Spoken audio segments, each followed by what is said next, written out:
qu'on n'avait pas encore des connaissances parfaites sur le virus. Et c'est pourquoi, dès le départ, on a demandé aux infirmiers et tous les soignants qui prenaient en charge de très près les patients de se protéger plus avec un masque de type FFP2 que vous connaissez sous le nom de masque canard. Et puis bien entendu, les manches longues, les gants, les lunettes, bon ça c'est indispensable, parce que les yeux sont des muqueuses. Voilà. Et puis au fur et à mesure que l'on a affiné nos connaissances, on s'est aperçu que le virus est vraiment au niveau du réservoir laryngé, en très grande quantité, et que du coup c'est dans les gouttelettes qu'il est très présent, donc il tombe sur l'environnement, sur lequel il va rester quand même actif assez longtemps. Donc c'est vrai que dans un deuxième temps, on a demandé aux soignants de mettre des masques de type 2, 2R, ceux que vous connaissez sous le nom de masque chirurgical. Ça va le son? Oui, ouais. Donc le masque chirurgical étant un masque qui protège l'environnement quand vous toussez, quand vous postillonnez. Et de plus, il protège aussi les gouttelettes que vous recevez, c'est-à-dire les projections que vous recevez sur le masque. Ne passeront pas dans l'autre sens. Le 2R, il filtre dans les deux sens, mais les gouttelettes, pour être plus simple. Voilà. Le FFP2, il filtre dans les deux sens, les particules inférieures à 5 microns, donc c'est pour ça qu'on l'appelle R, protection. Une fois qu'on a affiné nos connaissances, on est revenu sur le terrain avec de nouvelles informations pour les soignants. C'est pourquoi ça a été très perturbant, parce qu'ils ont eu peur, ils ont eu l'impression qu'on les protégeait moins. En fait non, on connaissait un petit peu mieux l'application de ce virus et comment s'en protéger. Voilà. Donc vous avez cette petite affiche du CEPIAS, qui est aussi destinée un peu au grand public, hein, on va dire, malgré tout. C'est pour nos soignants, vous voyez, donc il faut qu'on touche le masque. Avant de le toucher, bien sûr, on se fait une hygiène des mains. Et une fois qu'on le touche, on considère que notre masque, il est plus efficace. Il faut le changer, donc ça c'est la bande d'en haut. Toujours les bons gestes avec cette friction produit hydroalcoolique plus, qui est très efficace, quels que soient les virus, hein, puisque c'est virucide. Voilà. Et puis, bien entendu, en salle de repos, une grande vigilance sur l'environnement. Nettoyer son téléphone portable, que l'on n'utilise que dans la salle de repos, je rappelle. Voilà. Et puis en bas, en fin de service, on se change, bien entendu, avec les vêtements de la tenue professionnelle que l'on ne ramène pas à la maison. Ça, on a eu beau le répéter. Et bon, le Covid, ça a rappelé des bonnes pratiques, ça a été bien. Voilà. Et puis, une hygiène des mains en quittant son service. Hein. Voilà. Et en rentrant chez soi. Donc, elle est très simple, elle est colorée, elle est assez ludique. Alors, on me dit sur blouse, oui, bien sûr, lors des soins, pour protéger les protections sur les bras. Oui, c'est beaucoup mieux parce que les surblouses ont des manches longues. Et du coup, quand vous faites des soins, surtout si vous faites des aspirations bronchiques ou des soins au niveau laryngé, vous allez recevoir des projections. Donc ça vous protège un petit peu. Voilà. Et après, en sortant, de toute façon, de la chambre, vous enlevez la surblouse et vous faites une protection. Alors, on n'est jamais trop prudent. Malgré toutes nos précautions, on va dire, dès le début, au départ, on a commencé avec une protection un petit peu supérieure à ce qu'il aurait dû être. Malgré ça, il y a eu une centaine de personnels contaminés sur le site. C'est quand même beaucoup trop. Hein. 100 personnes parmi le personnel soignant. Voilà. Est-ce que, Florence, tu sais si c'est téléchargé? Oui, c'est là-haut. Ah, ouais. Apparemment, ouais. Bon, ben voilà. Donc là, on est toujours dans le cadre des procédures d'urgence. Et de la gestion des risques, vous savez, donc c'est le cours numéro 3. Alors c'est la prise en charge au sens large, hein, voilà, des patients. Il faut toujours appeler les pics. On va voir quelle est la notion de risque, qui est toujours d'actualité. Quand on parle par exemple de risque d'administration médicamenteuse, d'erreur, pour ceux qui ont suivi les informations, vous avez vu qu'il y a une petite fille de 11 ans qui est décédée hier, qui a été transférée sur l'hôpital de Montpellier, et ils l'ont pas sauvée, elle a eu une injection d'adrénaline. Alors on ne sait pas si c'est une erreur de prescription médicale ou une erreur d'administration. Donc pour l'instant, il parle toujours d'erreur médicale quand c'est comme ça. Ça, l'enquête va nous le dire bientôt. Ah oui, on m'a dit que les étudiants sont obligés de ramener leur tenue à la maison. Dans ces cas-là, vous prenez des précautions plus, hein, vous mettez dans un sac plastique étanche, notamment des sacs poubelles, hein, ça marche bien. Et puis vous nettoyez ça dans votre machine à laver sans mettre pour autant vos tenues civiles avec. Hein. À 60 degrés, c'est parfait. Je reviens donc sur mon sommaire. Donc on parle des notions de risque, on va voir tout ce qui est traçabilité, consentement éclairé, etc. La prévention des risques au sens large. L'urgence, qu'est-ce que l'on entend dans l'urgence en matière d'hygiène. Et puis on va parler sur 4 petits cas concrets.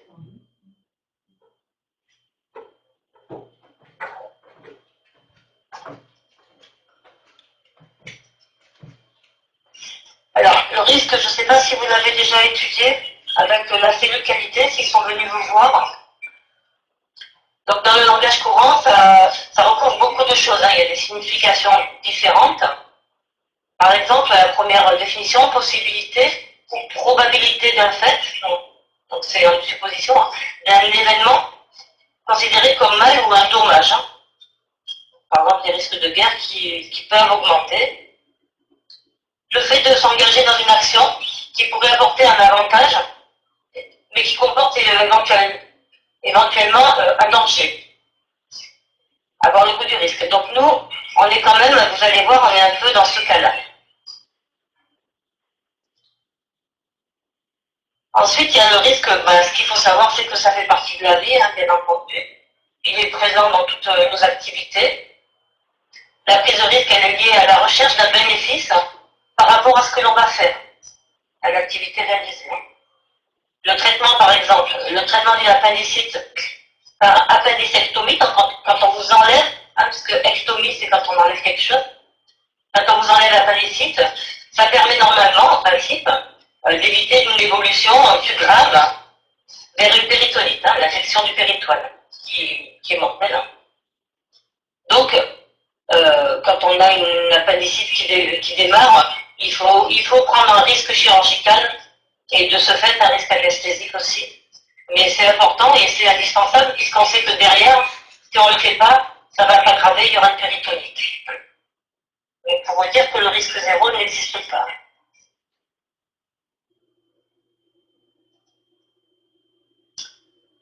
La prise de risque, elle est souvent une condition à une performance. Dans tous les domaines, on prend des risques et de ce fait, ça peut permettre d'augmenter la performance de ce que l'on va faire. Hein. Alors, par exemple, le traitement de la myopie, ça peut s'effectuer grâce à des verres correcteurs, c'est vrai, donc ça c'est simple, on met des lunettes, c'est facile. Ceci dit, derrière, pas pour tout le monde, hein, mais pour certains patients, le traitement chirurgical de la myopie va être vraiment révélateur et vraiment la rapporter à mieux. Il y aura un bénéfice, mais ceci dit, ça va nécessiter une prise de risque au moment de l'intervention.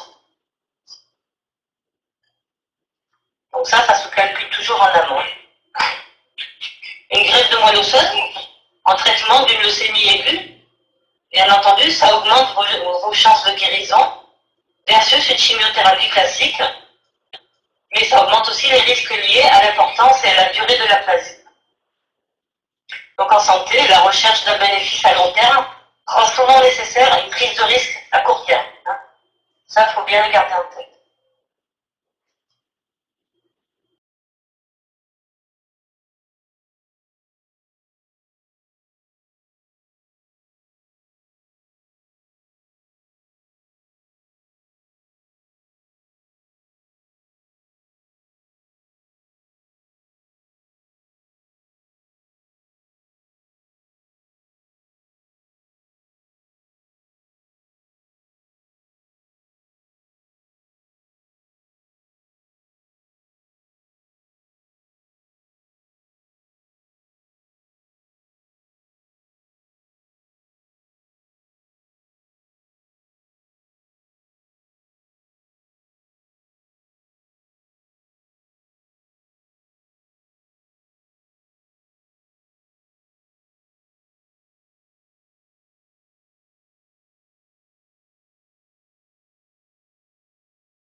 Ah oui, ça y est, mon micro marche en tout cas. N'est-ce pas? Vous m'entendez? Voilà, très bien. L'appli a bugué. Vous avez fait le gros bug. Alors, Agnès, est-ce que tu peux, sur la petite flèche sur le côté, là, à côté de moi, là, sur moi, tu vois, il y a une petite flèche sur mon nom. En haut, j'ai levé la main. Regarde au-dessus du chat. Ah oui, d'accord. J'ai levé la main. Il y a une petite flèche. Et là, après, tu as une petite fenêtre qui s'ouvre. Il y a marqué changer en animateur. Il y a marqué changer en animateur, oui. Ouais, tu cliques là-dessus et comme ça, tu me fais venir. Voilà, super. Voilà, on est là. Pas de souci. Alors, je vais enlever la caméra. Je vais enlever la main. Ah, tu me quittes? Non, je reste là. T'as vu, je suis pas loin quand même. Voilà.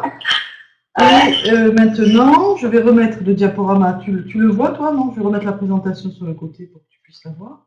Voilà, hop, et voilà. Moi, je dis mon diaporama. D'accord, très bien. Alors, est-ce qu'il y a toujours le Larsen et le son pourri, du coup? Bah, j'ai un peu de la... Non, ça va. C'est mieux? Mais je m'entends parler, quoi. Et bon, ça changera pas, je pense. Ou alors, tu me rappelles? Au téléphone? Peut-être que c'est la communication? Bah, si tu veux. Vas-y, rappelle-moi. Allez, d'accord. On essaye de faire en sorte que ce soit confortable pour vous, mais aussi pour elle, hein, parce qu'en fait, elle s'entend tout le temps parler. C'est pour ça qu'elle est longue, parce qu'elle attend que sa phrase se termine pour pouvoir... sa deuxième phrase se termine pour pouvoir reprendre le truc. Donc là, avec un peu de bol, ça va mieux marcher. Alors, vas-y. Alors, je m'entends toujours parler, mais c'est... Ah ouais, c'est pareil. C'est pas grave. Et bon, ça doit faire bizarre, parce qu'en fait, je parle saccadé, quoi. Et l'écouteur, t'en as besoin? Ben, alors, si je l'entends... Ah, c'est pire! C'est pire! Ah ouais, c'est affreux. Alors, c'est peut-être ton son à toi qui va pas. Ben, je sais pas, je comprends pas. Enlève le son de ton ordi. Il est dispo dans les téléchargements. Voilà. Là, j'ai enlevé le son de mon ordinateur. Je t'entends plus du tout, mais... Tu m'entends? Oui, oui, je t'entends très bien. Et mieux d'ailleurs. Moi, j'ai plus d'écho, moi. T'as de l'écho? Non, j'en ai plus. Bon, ben, si, et eux qui m'entendent, c'est l'essentiel. Ah, mais c'est mieux ça comme ça. Tu vois? Voilà. Bon, ben, écoute, on va faire comme ça. C'est mieux? Ouais. Moi, je t'entendais pas mieux. Il y en a une qui dit nickel, là. Bon, ben, si c'est nickel. Ah, bah voilà, comme ça, c'est plus confortable pour tout le monde. Ah, bah ouais. Super. Donc, voilà, donc je continue, parce que sinon, du coup, je vais être en retard. Ouais. Alors, notion de risque acceptable, voilà ce qui est important à connaître. Ça renvoie à l'idée d'un risque calculé sur les bases scientifiques en fonction des bénéfices-risques. Donc, on va réfléchir avec le patient en question, bien entendu, c'est le patient concerné qui prendra sa propre décision d'intervention. L'acceptabilité, du coup, suppose la maîtrise par le médecin et par toute son équipe des moyens adaptés à la réalisation et à la démarche thérapeutique. Donc, eux, ils vont réfléchir en amont, ils vont faire un staff. Est-ce que ça vaut vraiment, par exemple, pour une intervention chirurgicale un peu poussée, est-ce que ça vaut le coup de prendre le risque, étant donné tous les facteurs de risque de comorbidité du patient, étant donné son âge avancé, etc. C'est lui aussi, après, le patient qui va directement, étant concerné, qui va prendre la décision ultime du choix, même si ça serait une amélioration pour son état de santé de faire cette grosse intervention chirurgicale, supposons d'enlever un cancer du poumon, si derrière il y a même peut-être une guérison assurée, mais si le patient décide de ne pas prendre ce risque, il ne sera pas opéré, parce que c'est quand même lui qui a sa santé entre ses mains. D'ailleurs, pour information, même en étant infirmier, même en étant persuadé que, par exemple, la voie veineuse périphérique que vous allez lui poser avec l'antibiotique, ça va vraiment lui apporter une amélioration. Si le patient refuse le soin, vous ne pouvez pas lui administrer la voie veineuse. Hein. Vous ne pouvez pas lui donner le médicament. Ça nous arrive assez souvent, hein, d'ailleurs, de devoir convaincre les patients de se soigner. Et de toute façon, c'est lui qui connaîtra ses conséquences positives ou pas.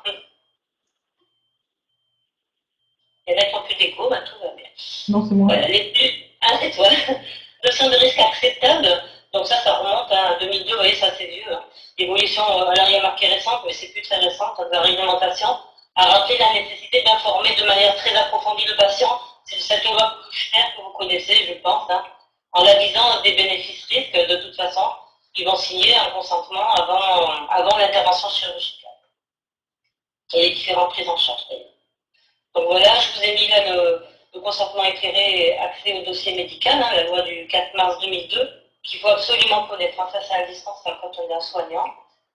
Consacre deux principes étroitement liés l'un à l'autre, le consentement libre et éclairé du patient aux actes et traitements qui lui sont proposés, et puis le droit du patient d'être informé sur son état de santé. Hein. Il doit savoir ce qu'on va lui faire et où il en est de sa santé. Toujours dans cette loi du 4 mars, le consentement du patient, le dépôt d'information est l'un des principaux vecteurs de mise en cause de la responsabilité des établissements de santé. Quand un patient porte plainte contre son établissement, hein, qui a une infection du site opératoire, par exemple, nous on en a plusieurs, comme tous les établissements de santé, plusieurs dépôts de plainte. Et vous voyez, ce qui est souvent mis en cause, c'est le patient dit, ben moi je n'étais pas au courant hein, que ça pouvait entraîner tel type de complications ou d'aggravation ou une amputation ou autre. Hein. Donc voilà, donc on revient toujours au défaut d'information.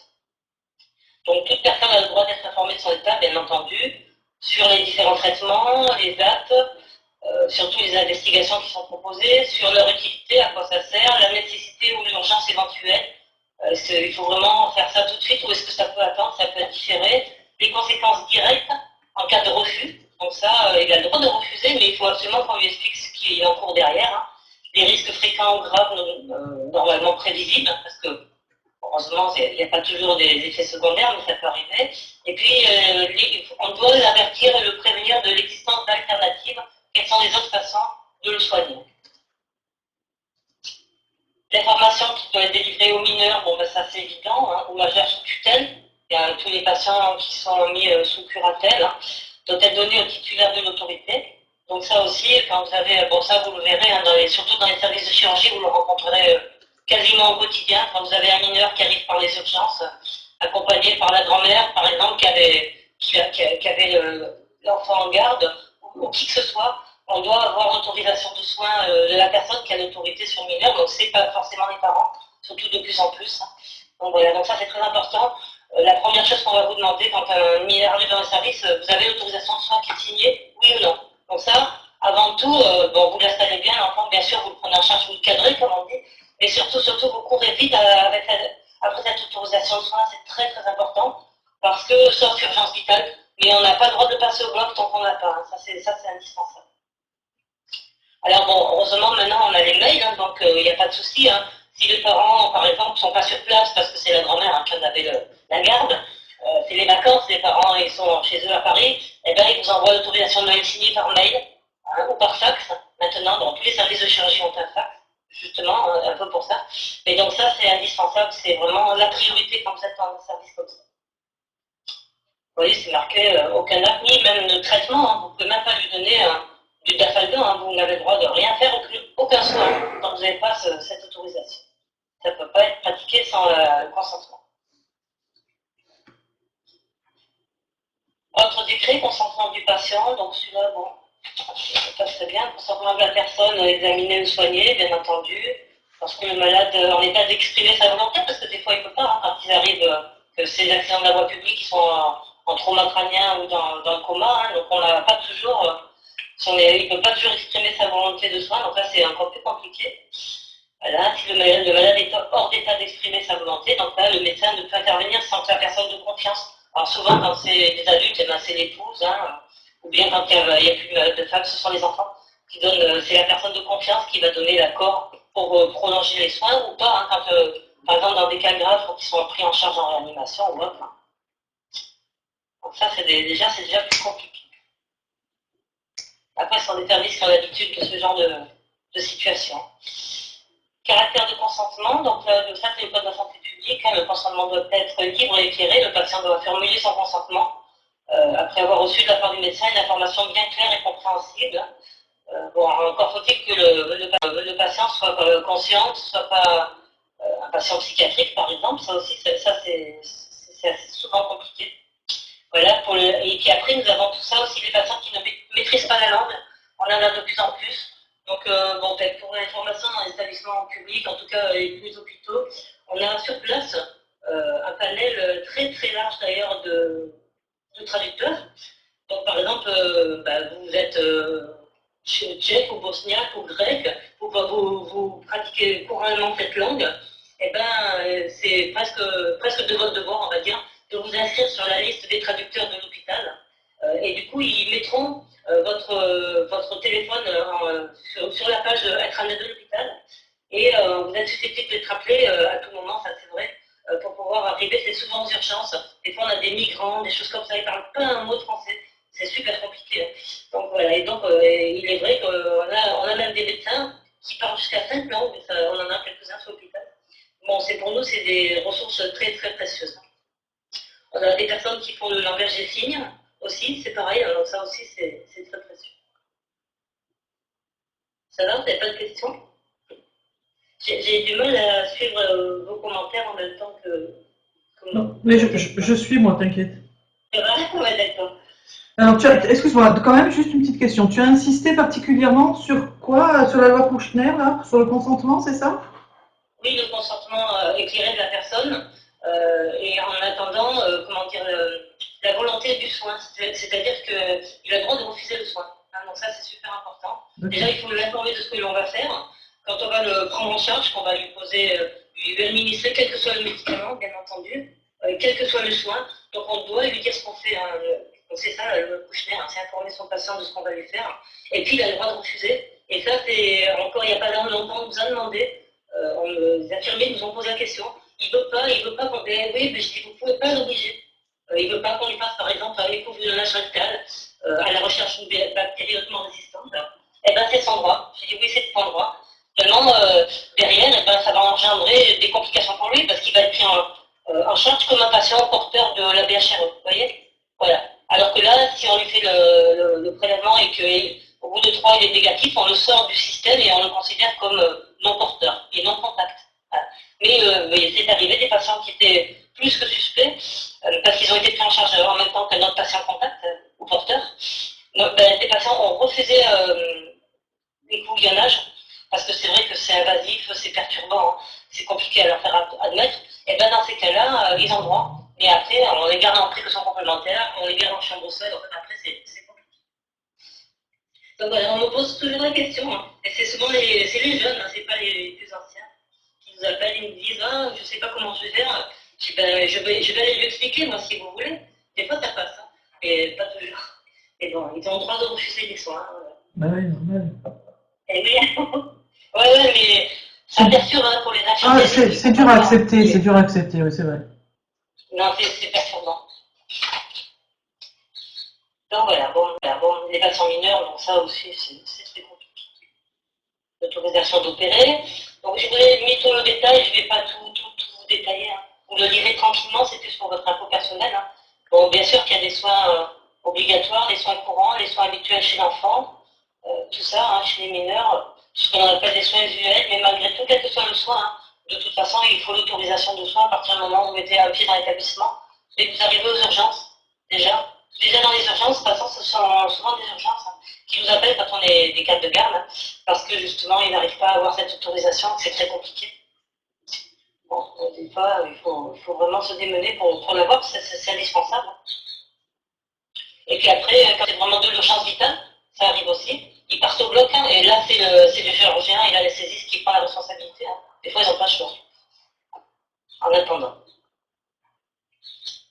Parce que les parents sont absents, donc ça, c'est ce que je vous ai dit tout de suite. Des fois, ils ne peuvent pas être prévenus tout de suite à la minute de situation grave. Hein. Donc ça, c'est le médecin, hein, c'est ce que je vous dis, qui va donner les soins nécessaires à l'intérêt de l'enfant. Donc ça, c'est une lourde responsabilité sur les épaules. Mais bon, ils n'ont pas le choix. Alors les ados, ils vous disent, mais moi, je suis un adulte. Hein. Ouais, voilà. Mais en fait, on est adulte en France quand on a 18 ans. Donc à partir de là, c'est différent. Ensuite, il y a les majeurs protégés. Donc ce sont ceux qui ont des troubles psychiatriques, des débilités légères, des handicaps, voilà, tout ça. Voilà. Là aussi, il faut une autorisation de soins, donc ils sont souvent, en général, ils sont sous tutelle ceux-là. Donc, mais ça arrive aussi que la dernière fois, c'était le soir, il était tard, 21h, on reçoit une personne comme ça. Ben, avant de retrouver la personne, responsable pénalement de l'enfant, ça a été compliqué, quoi, très très compliqué. Alors, même le week-end, il y a toujours quelqu'un normalement, et quand il n'y a personne, on appelle le JAP ou le préfet, hein, ça nous arrive aussi. Mais de toute façon, nous, il nous faut une autorisation ultime, en fait. Les personnes admises voilà, en soins psychiatriques, les personnes hors d'état d'exprimer son consentement. Malheureusement, dans la société actuelle, on en a de plus en plus. Et puis des refus de consentement, donc ça aussi, alors des refus de soins, donc là c'est compliqué. Les risques, maintenant, donc jusqu'à présent c'était pour les patients, donc maintenant il y a les risques pour le personnel.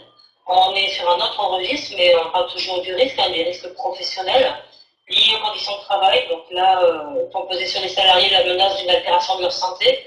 On a été énormément confrontés à ce dilemme-là au cours du Covid. Donc ça nous est arrivé en pleine tête, on va dire. Est-ce que, donc avec les droits de retrait, ce que l'on appelle, vous l'avez beaucoup entendu à la télé, hein, si vous suivez l'actualité, je pense que là, elle nous a sauté la figure, l'actualité. Est-ce que je ne me mets pas en danger en allant sur mon lieu de travail? Donc voilà, donc bon, enfin, tous les jours, on avait, même à l'hygiène, on avait des appels tous les jours, en nous disant, mais moi, je ne veux pas prendre la responsabilité, c'est trop grave, vous ne vous rendez pas compte, chez moi, j'ai des enfants, etc.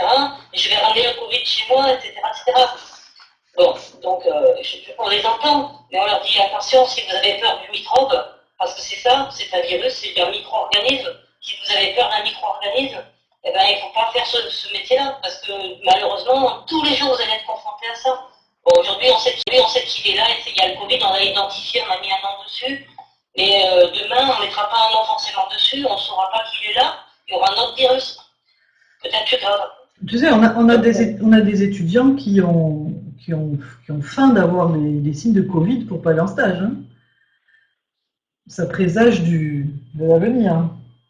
Ah oui, non, mais voilà, ils ont peur, donc on leur a dit ça, mais si vous avez peur des germes, mais il faudra aller travailler à la poste. Ouais, à ce point, Caroline. Pas vendre des mangues hein, sur le marché, mais là, vous allez être confronté, ça va être votre quotidien. Bon, là, on est au courant, on connaît ce virus, on commence à nous cerner, etc., à mieux se prémunir, même si au départ, ça a été très compliqué, parce qu'on a eu des grosses ruptures de stock de partout. Hein. Même nous, on a dû déstocker, combien on avait 20 000 masques périmés, enfin, c'était la guerre, hein, c'était la guerre. Et bon, on a fait comme on a pu, du mieux qu'on a pu. Voilà, et on a vraiment protégé en priorité les services qui étaient vraiment au contact et au front, on va dire. Mais tout le monde était au contact, puisqu'en fait, les patients Covid, il y en avait partout. Hein. Ça, c'est dur. Mais bon, après, voilà, il a fallu gérer dans un deuxième temps, et presque en même temps, les professionnels qui avaient peur, quoi. Et donc ça, pour le coup, je pense que, a posteriori, entre guillemets, dans un deuxième temps, il va falloir réfléchir et se dire, tous ensemble, mais voilà, est-ce que pour ce métier, est-ce que je suis vraiment fait pour ça? Et est-ce que j'ai pas peur des microbes? Mais là, pour le coup, il faut vraiment se remettre en question, et je ne dis pas qu'on n'est pas fait pour ce métier, attention, je ne dis pas ça, c'est que vous mettez du monde. Hein. Mais voilà, il faut se dire, qu'est-ce que je dois faire pour mieux me protéger et pour dédramatiser les situations, parce que des situations comme ça, on est appris à en croiser d'autres, hein. Il va peut-être y en avoir dans les prochaines années. Hein. Voilà. Donc voilà, c'est vrai que ça a été notre quotidien, on nous a téléphoné presque tous les jours en nous disant mais Madame Brice, mais moi je ne veux pas aller travailler, j'ai peur. Ah ben ouais, mais alors là c'est compliqué si tu as peur. Alors les personnes enceintes, par exemple, le personnel à risque c'est différent. On a fait notre maximum pour les sortir des services comme ça, hein. Des services de réa, des services Covid+, parce qu'on a eu des services réservés à ça, qui n'étaient pas prévus au départ. Hein. Des personnels qui n'étaient pas prévus pour affronter du Covid, on va dire, hein, qui ont été dispatchés, on a fermé leurs services, l'urologie, la gériatrie, etc., où ils faisaient leurs petits soins, leurs petits train-train quotidiens, et on les a mis sur des services où il n'y avait plus que du Covid. Donc c'est sûr que psychologiquement, mais c'est ça le métier infirmier, il faut savoir, il y a une adaptabilité énorme et il faut savoir se remettre en question tous les jours, tout le temps, au quotidien, mais parce qu'on sait soigner différentes pathologies et différents micro-organismes, on sait les affronter, quoi. Donc voilà, donc il faut se remettre en question, bien réfléchir, mais ça sera, cette situation va malheureusement se représenter. Voilà.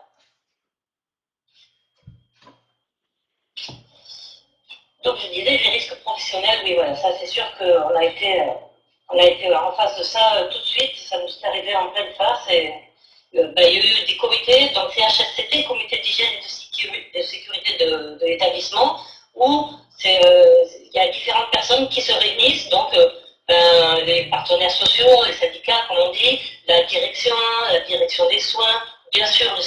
santé au travail, qui sont au cœur de la situation, le service d'hygiène.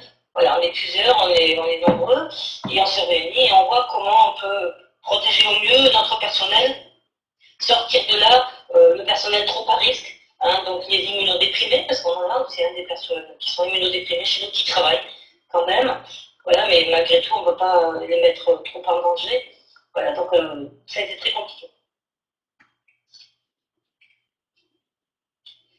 Ensuite, au niveau des risques pour le personnel toujours, il y a les risques psychosociaux, donc ça c'est l'ensemble des risques pour la santé mentale, physique et sociale, engendrés par les conditions d'emploi, les facteurs organisationnels et relationnels susceptibles d'interagir avec le fonctionnement, et les risques de stress, d'épuisement, de violence, de harcèlement, etc., de souffrance.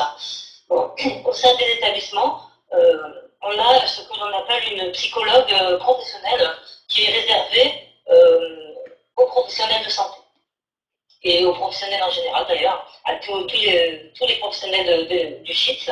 Donc elle a un gros boulot, hein, et elle reçoit tout le personnel hein, sur ses heures, elle fait tout ça d'ailleurs, et on lui explique, donc en période Covid, vous imaginez bien, et voilà, et elle reçoit toutes ces personnes-là, et donc on va expliquer quand on a du stress, quand on se sent pas bien à sa place dans son poste, etc., etc., et elle essaye de prévenir le burn-out, elle est là pour ça. Ensuite, quand on parle de risque de violence, il faut connaître ça aussi. Il y a des postes, mais ça on en a beaucoup entendu parler, notamment aux urgences, mais il n'y a pas que ça malheureusement maintenant, c'est partout dans tous les services. On est face aux visiteurs et beaucoup exposés à la violence verbale, souvent, mais physique également. Ça arrive, d'ailleurs on nous appelle pour ça, que des soignants se fassent cracher la figure dans les yeux, c'est arrivé plusieurs fois dans la même année. C'est pour ça que l'autre jour, je vous ai dit, quand vous recevez quoi que ce soit dans les yeux, c'est très important, il faut faire une déclaration d'accident. Ça, c'est une première chose, hein, bien entendu, il y a un AEV, hein, risque d'AEV, à cause du micro-organisme. Et en plus, là, on est dans un autre risque, c'est le risque au lab. On va faire une fiche au lab parce qu'il y a une violence verbale et physique, hein, avec une agression. Et quand il y a une agression physique, bien entendu, on va faire une fiche avec une déclaration interne à l'hôpital. Et on va faire aussi une déclaration entre guillemets externe, puisqu'il y aura un dépôt de plainte, l'hôpital va se porter partie civile, on va aller avec vous au commissariat pour porter plainte contre le patient, hein, parce qu'il n'a pas tous les droits. On n'est pas un hôtel ici 4 étoiles, 5 étoiles, hein, comme là où travaille ma fille, non. Là, ici, non, ils n'ont pas tous les droits non plus, hein, ils n'ont pas tous les droits. Donc ils n'ont pas le droit de vous cracher la figure, ni de vous mettre un coup de poing, ni de vous toucher, de vous frapper, ça arrive en psychiatrie tout le temps. Donc ça, il y a un dépôt de plainte qui est fait derrière.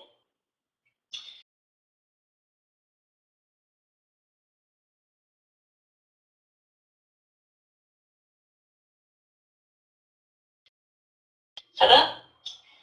Qu'est-ce qu'il y a d'autre au niveau des risques professionnels dans l'unité de la santé? Ce sont l'ensemble des risques concernés par les contraintes de travail physique, psychique et organisationnel. Quand on dit physique, c'est l'adaptation au poste de travail.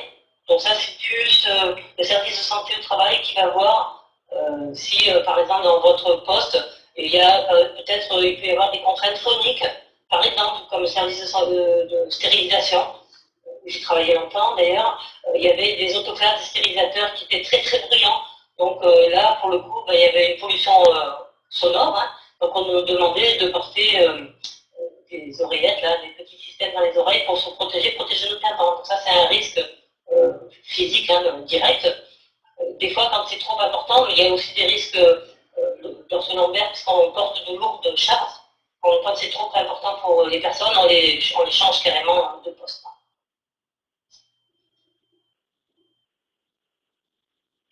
Ensuite, toujours pour le risque, vous voyez, c'est risqué d'aller travailler quand même. Hein. Le travail, c'est un risque à part entière, on va dire. Il y a des risques de chute et de glissade. Première cause d'accident dans des établissements de santé. Hein. Donc, il y en a beaucoup.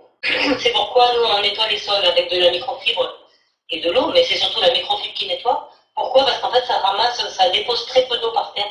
Et du coup, il y a beaucoup, depuis qu'on est passé à la microfibre, il y a beaucoup moins de chutes de personnel de santé par terre. Hein. Avec tout ce que ça engendre derrière, hein, les arrêts de travail, les organisations au niveau des plannings du personnel et tout, c'est très compliqué. L'absentéisme, ça a un coût énorme, hein, les chutes.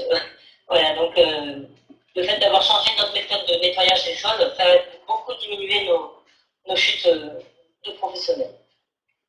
Et puis, donc, ce que je vous disais à l'instant, les risques liés à l'activité physique, en fonction du poste que l'on va avoir, les lombalgies, les troubles musculo-squelettiques, hein. Quand on fait toujours les mêmes gestes répétés, notamment, justement, par exemple, en stérilisation, vous prenez les boîtes, vous les posez d'instrumentation chirurgicale, vous les prenez d'un côté, vous les sortez du laveur, vous les posez sur le plan de travail pour préparer l'instrumentation chirurgicale, vous les prenez d'un côté, vous les posez. Donc, toute la journée, vous faites la même chose.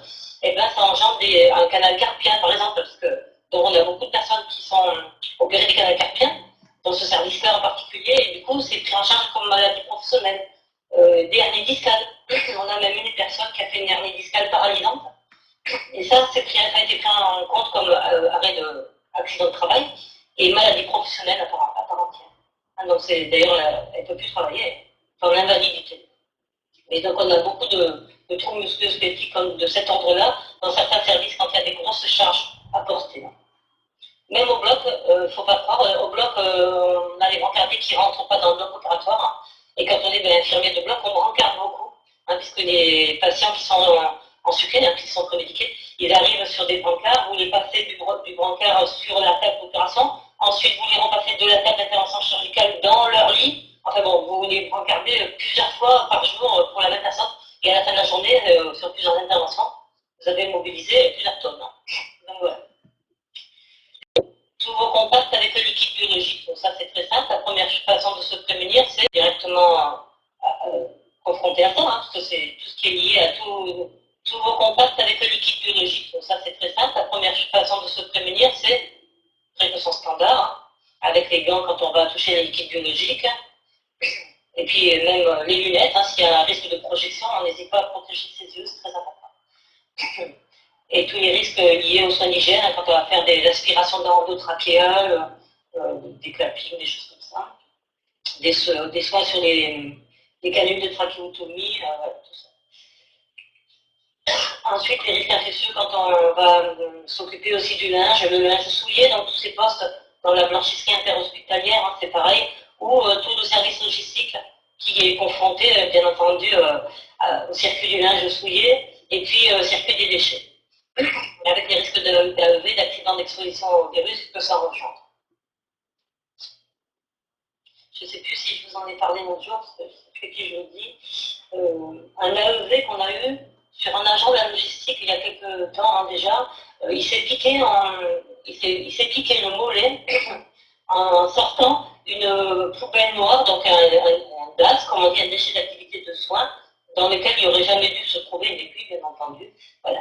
Et bon, bien sûr, il a été en arrêt de travail tout de suite, avec des sérologies, etc., mais je ne vous dis pas, il y a eu un gros trouble psychologique parce que bon, ça l'a beaucoup perturbé. Et puis du coup, on a dû faire ce qu'on appelle une REX, un retour d'expérience, où on a réuni différents partenaires, donc le service de soins, le CAB, le service santé de travail, etc., pour essayer de comprendre comment une aiguille, en plus c'était une aiguille d'un diabétique, avait pu atterrir dans ce sac noir. Et en plus, pas de chance, elle est sortie du sac et il a piqué le mollet. Hein. Lui, c'était pas son jour, je pense qu'il a pas regardé son horoscope. Pendant que j'y suis, excuse-moi, je t'interromps 2 secondes. Il y a eu un TD l'autre jour, c'est Stéphanie qui l'animait, tu vois. Et il y avait une question sur un BMR, la conduite à tenir, etc. Et il y a eu une petite discussion entre Dasri et Dawen pour le BMR ou le BHR. Et dans le dernier cours, la réponse, dans les précautions complémentaires BHR, BMR, je pense que c'est le dernier, non? Je suis pas sûre, je crois.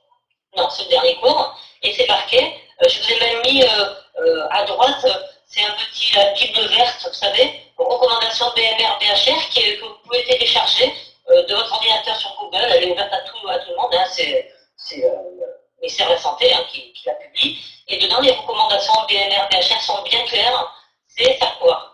Il n'y a pas de risque de contamination de l'environnement à partir des déchets s'il y a de BHRE là-dedans. Voilà, et ça, c'est pas simplement pour le CHITS, c'est pour le monde entier. Enfin, pour nous. C'est toute la France, c'est national. Voilà, c'est pas clinique privée, clinique pas privée, et hôpital public. Le truc, c'est qu'il n'y a pas beaucoup d'établissements qui appliquent à la lettre la recommandation nationale. Nous, on s'est plié dessus il n'y a pas très très longtemps d'ailleurs. Hein, donc, bon, mais ils le savent dans les services, ça y est, ça commence à rentrer. De toute façon, c'est facile. Dans les services jaunes, il n'y a que 3 choses. Hein. Le Clostridium. Clostridium, diarrhée infectieuse, et maintenant la quatrième chose, on va dire, c'est Covid. Voilà. Hein, parce qu'on a mis la barre haute, plus. Hein, mais c'est égal, Clostridium difficile, puisque c'est une spore, hein, ça peut être difficile à. Diarrhée infectieuse, mais on a identifié le gel, par exemple, et Chili. Donc 3 choses, et tout le reste, et Covid, bien entendu, et tout le reste, ça part en sac noir. Donc il n'y a même plus à se poser de questions. Voilà. Comme ça, vous avez votre réponse claire et nette, les enfants. Mais bon, dans les EHPAD, je sais que tout ça, ils ne sont pas du tout au clair. Mais pas que les EHPAD, à Saint-Jean, par exemple, ils continuent à mettre dans les dasseries et compagnie, tu vois. Ouais, mais parce qu'ils ont rien compris. C'est pas de leur faute. Hein. Bon, ne dites pas ça à Mme Daguin, hein, les autres. Là. Et vous serez bien au fait des recommandations, vous allez pouvoir porter la bonne parole. Voilà. Ça, c'est important. Mais les recours nationales sur les déchets, vous les téléchargez, mais je te les enverrai, Florence, tu les remettras sur Moodle. Hein. Ok. Tout à l'heure, je vais au bureau, là, parce que là, je suis quand même encore à la maison. Et puis, je te les mets et tu les renvoies. D'accord. Qu'est-ce que j'ai d'autre à leur dire? Bon, bien sûr, risque biologique, ça, c'est votre quotidien, mais je pense que là, vous êtes bien au clair sur les précautions standards, il n'y a pas de souci. Les risques chimiques, à ne pas négliger, bien entendu, avec toutes les manipulations de produits, notamment déjà nos ASH qui sont confrontés à ça. On a beau leur dire, quand elles trempent leurs mains dans le détergent désinfectant au quotidien, on leur dit mettez des gants, c'est votre protection, parce que ça pénètre quand même la barrière cutanée. Et puis, pareil, quand on manipule tous les antiseptiques, ça aussi, ce sont des médicaments, mais c'est quand même agressif, puisque c'est biocide, ça tue les microbes, hein, ça tue la vie. Donc voilà, ça, les antiseptiques, comme les détergents désinfectants, ça tue la vie aussi. Donc tout ça, il faut être très vigilant avec tout ça. La manipulation, bon là n'en parlons pas, c'est la vigilance, elle est encore au-dessus, la manipulation des cytotoxiques, donc tout ce qui est chimiothérapie, on va dire. Maintenant, il y a des hausses, etc. On va vous protéger plus. Hein. L'exposition au gaz anesthésiant, ça, on y est confronté, c'est vrai, au bloc opératoire. Souvent, il y a un peu des fois, il y a un peu du gaz qui sort quand on prend des masques laryngés et qu'on est à côté. Ça arrive, hein, donc ça, on le respire un peu, c'est vrai. Tout ce qui est risque physique lié au rayonnement ionisant, donc ça c'est plutôt les services de radiologie, mais dans les blocs opératoires aussi, j'y reviens. Et oui, parce que quand vous travaillez en bloc, vous devez mettre ce qu'on appelle un dosimètre, un petit dosimètre que vous accrochez à vous, et tous les jours ça calcule votre dose de radiation que vous prenez, et puis le service santé au travail vérifie ça. Non, c'est moi qui vais répondre, excuse-moi. Ok, ça va. Les risques routiers, ça c'est non négligeable, liés aux activités de soins à domicile et des trajets domicile-emploi, hein, puisque les accidents de la route, à partir du moment où vous prenez le chemin du travail, vous êtes considéré comme au travail, hein, donc ça va être pris en charge par votre employeur. Les risques, c'est pour ça que c'est important d'être bien au clair, je vous le dis aussi même les étudiants, hein, d'être bien au clair avec vos horaires. C'est à 10 minutes près, à 1 minute près, à un quart d'heure près, des fois je leur disais quand j'étais dans les services et que j'encadrais les étudiants, c'est très important, parce qu'il vous arrive quelque chose sur la route, avant, après, vous n'êtes pas couvert. Donc ça paraît simple, mais même aujourd'hui, il faut le rappeler aux professionnels, hein, parce qu'ils le prennent un peu des fois à la légère. Ils ne le notent pas sur la planning quand ils partent une demi-heure avant, mais c'est super important. Et puis les risques psychosociaux, c'est ce qu'on en a vu tout à l'heure. Voilà, avec le risque de souffrance, le harcèlement, ça aussi le harcèlement au travail.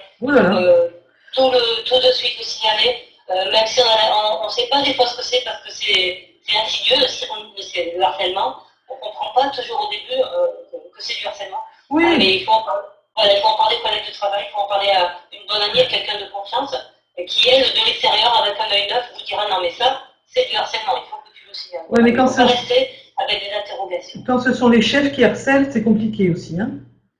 Je sais. Le harcèlement, c'est compliqué. De toute manière, le harcèlement, c'est compliqué. Mais il faut essayer de se sortir de là le plus vite possible avant d'être détruit, quoi, parce que ça détruit. Ça détruit, ouais, je confirme. Voilà, oui, je peux te dire, je l'ai vécu. Oui, moi aussi. Oui, mais voilà. Et contrairement à ce qu'on peut penser, je l'ai vécu très tardivement. Donc en fait, on est super naïf parce qu'on se dit ça arrive qu'aux autres.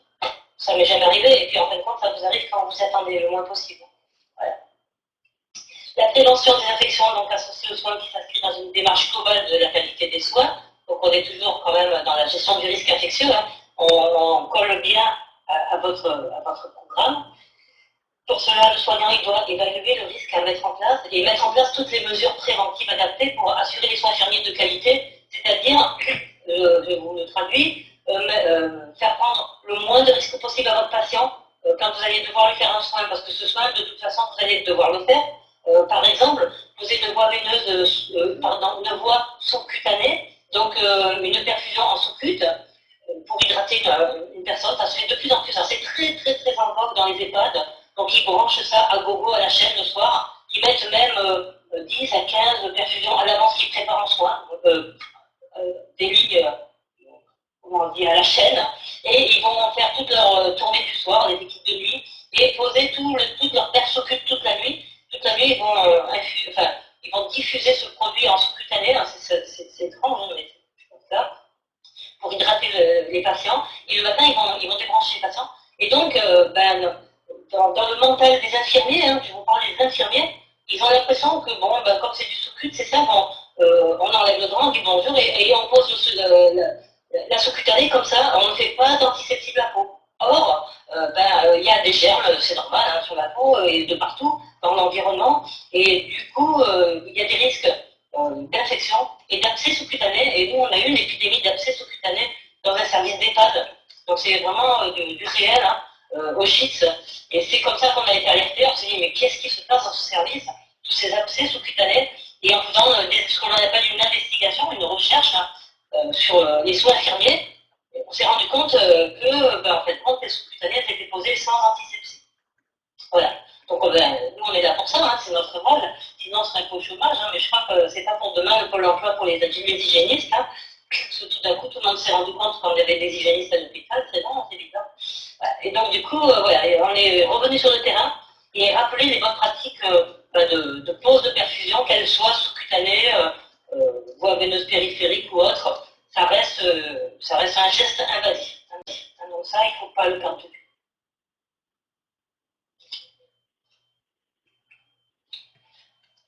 Le risque infectieux, ça vous le savez, il repose sur 3 éléments qui sont indissociables. C'est la personne en elle-même qui a déjà des facteurs de risque. Souvent, ils sont âgés, ils sont fatigués, ils ont des comorbidités. Souvent, ils sont diabétiques, donc ça, c'est un facteur de risque majeur au niveau de l'infection. L'acte de soin en lui-même, il est plus ou moins invasif. Hein. Vous allez par exemple poser une sonde urinaire donc dans une cavité stérile, ça va être très invasif. Hein. Donc là, il va falloir vraiment être très très vigilant sur la préparation de votre soin urinaire, hein, et sonde urinaire. Et puis après, il y a bien entendu tout l'environnement qui fait, hein, et avec tout ce que l'on va, la préparation, l'entretien de l'environnement, le nettoyage et désinfection. Est-ce que c'est fait correctement? Est-ce que c'est fait quotidiennement? Voilà, est-ce que les surfaces hautes sont bien nettoyées? Est-ce qu'ils ont passé la vapeur? Est-ce qu'ils ont compris l'intérêt de l'entretien de l'environnement ou pas? Là aussi, il faut tout le temps le rappeler, hein, que c'est indispensable et c'est vital pour le patient, c'est vital pour lui. Ensuite, c'est réalisé, il y a 3 facteurs de risque qui sont aussi importants. La vulnérabilité de la personne soignée face à l'infection, la nature de l'acte de soin et les conditions environnementales. Ça rejoint ce que l'on vient de dire.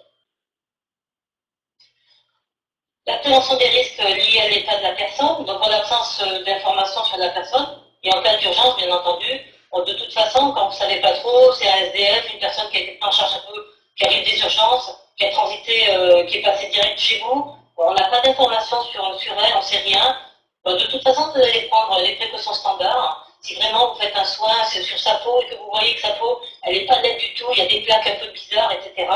Tant pis, vous mettez des gants, alors que d'habitude, on vous dit que sur une peau saine, on ne met pas de gants. Mais là, si justement, ça vous paraît très, très étrange, il y a des plaques rouges de tous les côtés, là, n'hésitez pas, portez des gants, ça c'est peut-être quelqu'un qui a déjà une gale bien avancée, hein, donc voilà. Donc, mais ça relève, on va dire, quand même des précautions standards dans ce cas-là. Et puis, dans un deuxième temps, quand on aura mieux cerné son patient, on connaîtra s'il est porteur ou pas des micro-organismes, je vous dis une gale, mais n'importe quoi d'autre, hein, des punaises de lit. Alors ça aussi, on en a tout le temps, on en a eu encore la semaine dernière, ils les ont sur eux, les punaises. Ils les ont même plus dans les bagages, parce qu'avant ils les avaient dans les valises, Maintenant, ils les ont sur eux, hein, encore mieux, sur les vêtements. Donc voilà, quand vous avez quelque chose qui vous paraît un peu suspect, tout de suite, mettez-le entre guillemets en isolement, tout seul, dans une chambre quand on peut, hein, et surtout soyez vigilants avec son environnement proche. Mettez ses vêtements dans des sacs plastiques pour éviter de contaminer le placard, etc., parce que ça va vite, hein. Même la gale, hein, ça court très très vite. Et donc, à partir du moment où on a détecté quel est le type d'agent infectieux, à ce moment-là, seulement, on mettra les précautions complémentaires. Mais bon, il faut encore faut-il savoir ce qu'il a, ce patient, parce qu'il n'a peut-être pas qu'une précaution en contact, hein, il n'a peut-être pas que la gale, il a peut-être aussi une BHR, par exemple, pulmonaire, hein, ça se peut, ou une tuberculose, comme ils en ont beaucoup d'ailleurs maintenant, les migrants, les SDF, qui sont souvent porteurs de tuberculose aussi. Associés, donc là, il va falloir mettre précaution contact et précaution air, donc il y aura deux précautions. Bon, et puis s'il a le Covid, alors là, la précaution gouttelette en plus, mais bon, ça je l'ai encore jamais vu. Mais peut-être, hein. On verra l'avenir. Les exigences donc, générales d'asepsie sont définies en fonction du degré de risque infectieux, bien entendu, lié à l'acte lui-même, hein. Donc faible, intermédiaire ou élevé. Hein. Il faut garder ce schéma, 3 risques, 3 niveaux. Donc l'hygiène des mains des soignants, de toute façon, ça c'est indispensable, quel que soit le risque, bien entendu. La préparation cutanée, on garde une grande vigilance là-dessus. Le matériel médico-chirurgical, là, ça doit être irréprochable, il y a une traçabilité parfaite qui doit être faite. On doit pouvoir tout retrouver, hein. Donc moi, quand j'ai des dépôts de plainte sur des patients qui ont développé des infections du site opératoire, on va me demander, il y aura une enquête qui va être ouverte tout de suite. Moi, le service juridique se tourne vers moi, hein, et me dit, voilà, ce patient s'est infecté, qu'est-ce qui s'est passé, on veut tout savoir. Donc on va faire une grosse enquête, une investigation, faire revenir le dossier médical, paramédical. C'est là où vous, les paramédicaux, vous avez un gros rôle, parce je dois retrouver qu'on a posé une sonde urinaire en pré-op, qu'elle a été posée en service de chirurgie et pas au bloc opératoire, et ça des fois, il n'y a rien d'écrit. Ou qu'elle a été enlevée à J3 ou à J4 après l'intervention chirurgicale. Ça, je ne le trouve pas non plus, parce qu'il s'est peut-être infecté à partir d'une sonde urinaire, hein, peut-être, hein, qu'on lui a changé sa voie veineuse périphérique. Voilà, tout ça, ça doit être tracé à un moment donné, et ça, c'est notre rôle à nous, hygiénistes, d'aller retrouver les traces. Alors, croyez-moi que dans les dossiers médicaux, paramédicaux, c'est un foutoir pour parler français, mais tout est mélangé. Que pour retrouver ces petits là-dedans, déjà, c'est très compliqué. Alors, quand en plus, il n'y a rien de tracé, c'est très très difficile, et malheureusement, c'est ça qui va, entre guillemets, nous défendre face aux tribunaux. C'est vos écrits. Hein, il n'y a que ça. Hein. Il n'y a que ce que vous allez mettre par écrit qui va vraiment nous défendre. Donc ça, c'est super important. Donc la traçabilité du matériel médico-chirurgical, donc ça aussi, il va falloir que je retrouve l'antériorité. Hein. Donc la boîte, est-ce qu'elle a été stérilisée, est-ce que tout s'est bien passé au moment de la stérilisation, est-ce qu'elle a été lavée, et à quel moment elle a été utilisée lors de l'intervention chirurgicale précédente. Hein. Voilà. Donc il faut que je remonte jusque-là. Mais bon, heureusement, là, pour l'instant, maintenant, on a de l'informatique, hein, plus de la traçabilité écrite, on a les deux. Donc on arrive à tout retrouver. La tenue d'opérateur, bon, est-ce que c'est conforme, pas conforme, c'est-à-dire, est-ce que vous êtes bien mis en stérile quand vous avez changé un pansement, par exemple de voie centrale, est-ce que vous avez bien mis des gants stériles quand vous avez fait peut-être aller au plus près d'un pipeline ou d'une voie centrale, etc., etc. Est-ce que tout a été bien respecté? Est-ce que le champ opératoire sur une intervention chirurgicale a bien été fait? Donc ça, c'est de notre rôle de savoir quel a été le champ opératoire, quel type d'antiseptique ils ont utilisé, etc., etc. Après, on va nous le demander, de toute façon, c'est ça qui va nous défendre face aux tribunaux. Et après, le dossier nous échappe, parce qu'il part sous scellé. Hein, donc, avant qu'il parte, on est obligé, nous, de relever un maximum d'informations, de faire une investigation très très poussée. Et après, notre dossier médical et paramédical, il nous échappe. Il est mis sous scellé. On ne peut plus y accéder. Hein, donc, voilà. Et puis, bien entendu, tout l'environnement directement lié aux soins, à l'acte de soins, est-ce que tout a été bien fait? Bon, il y a 1 heure pour faire 100 diapos. Combien? 100. Oui, mais je suis très confiante avec mes étudiants parce que je sais que même si j'arrive pas à terminer, comme ils sont sérieux, ils vont tout bien regarder et que quand ils ont des questions, ils vont les poser par mail. Donc, tu vois ce que je veux dire?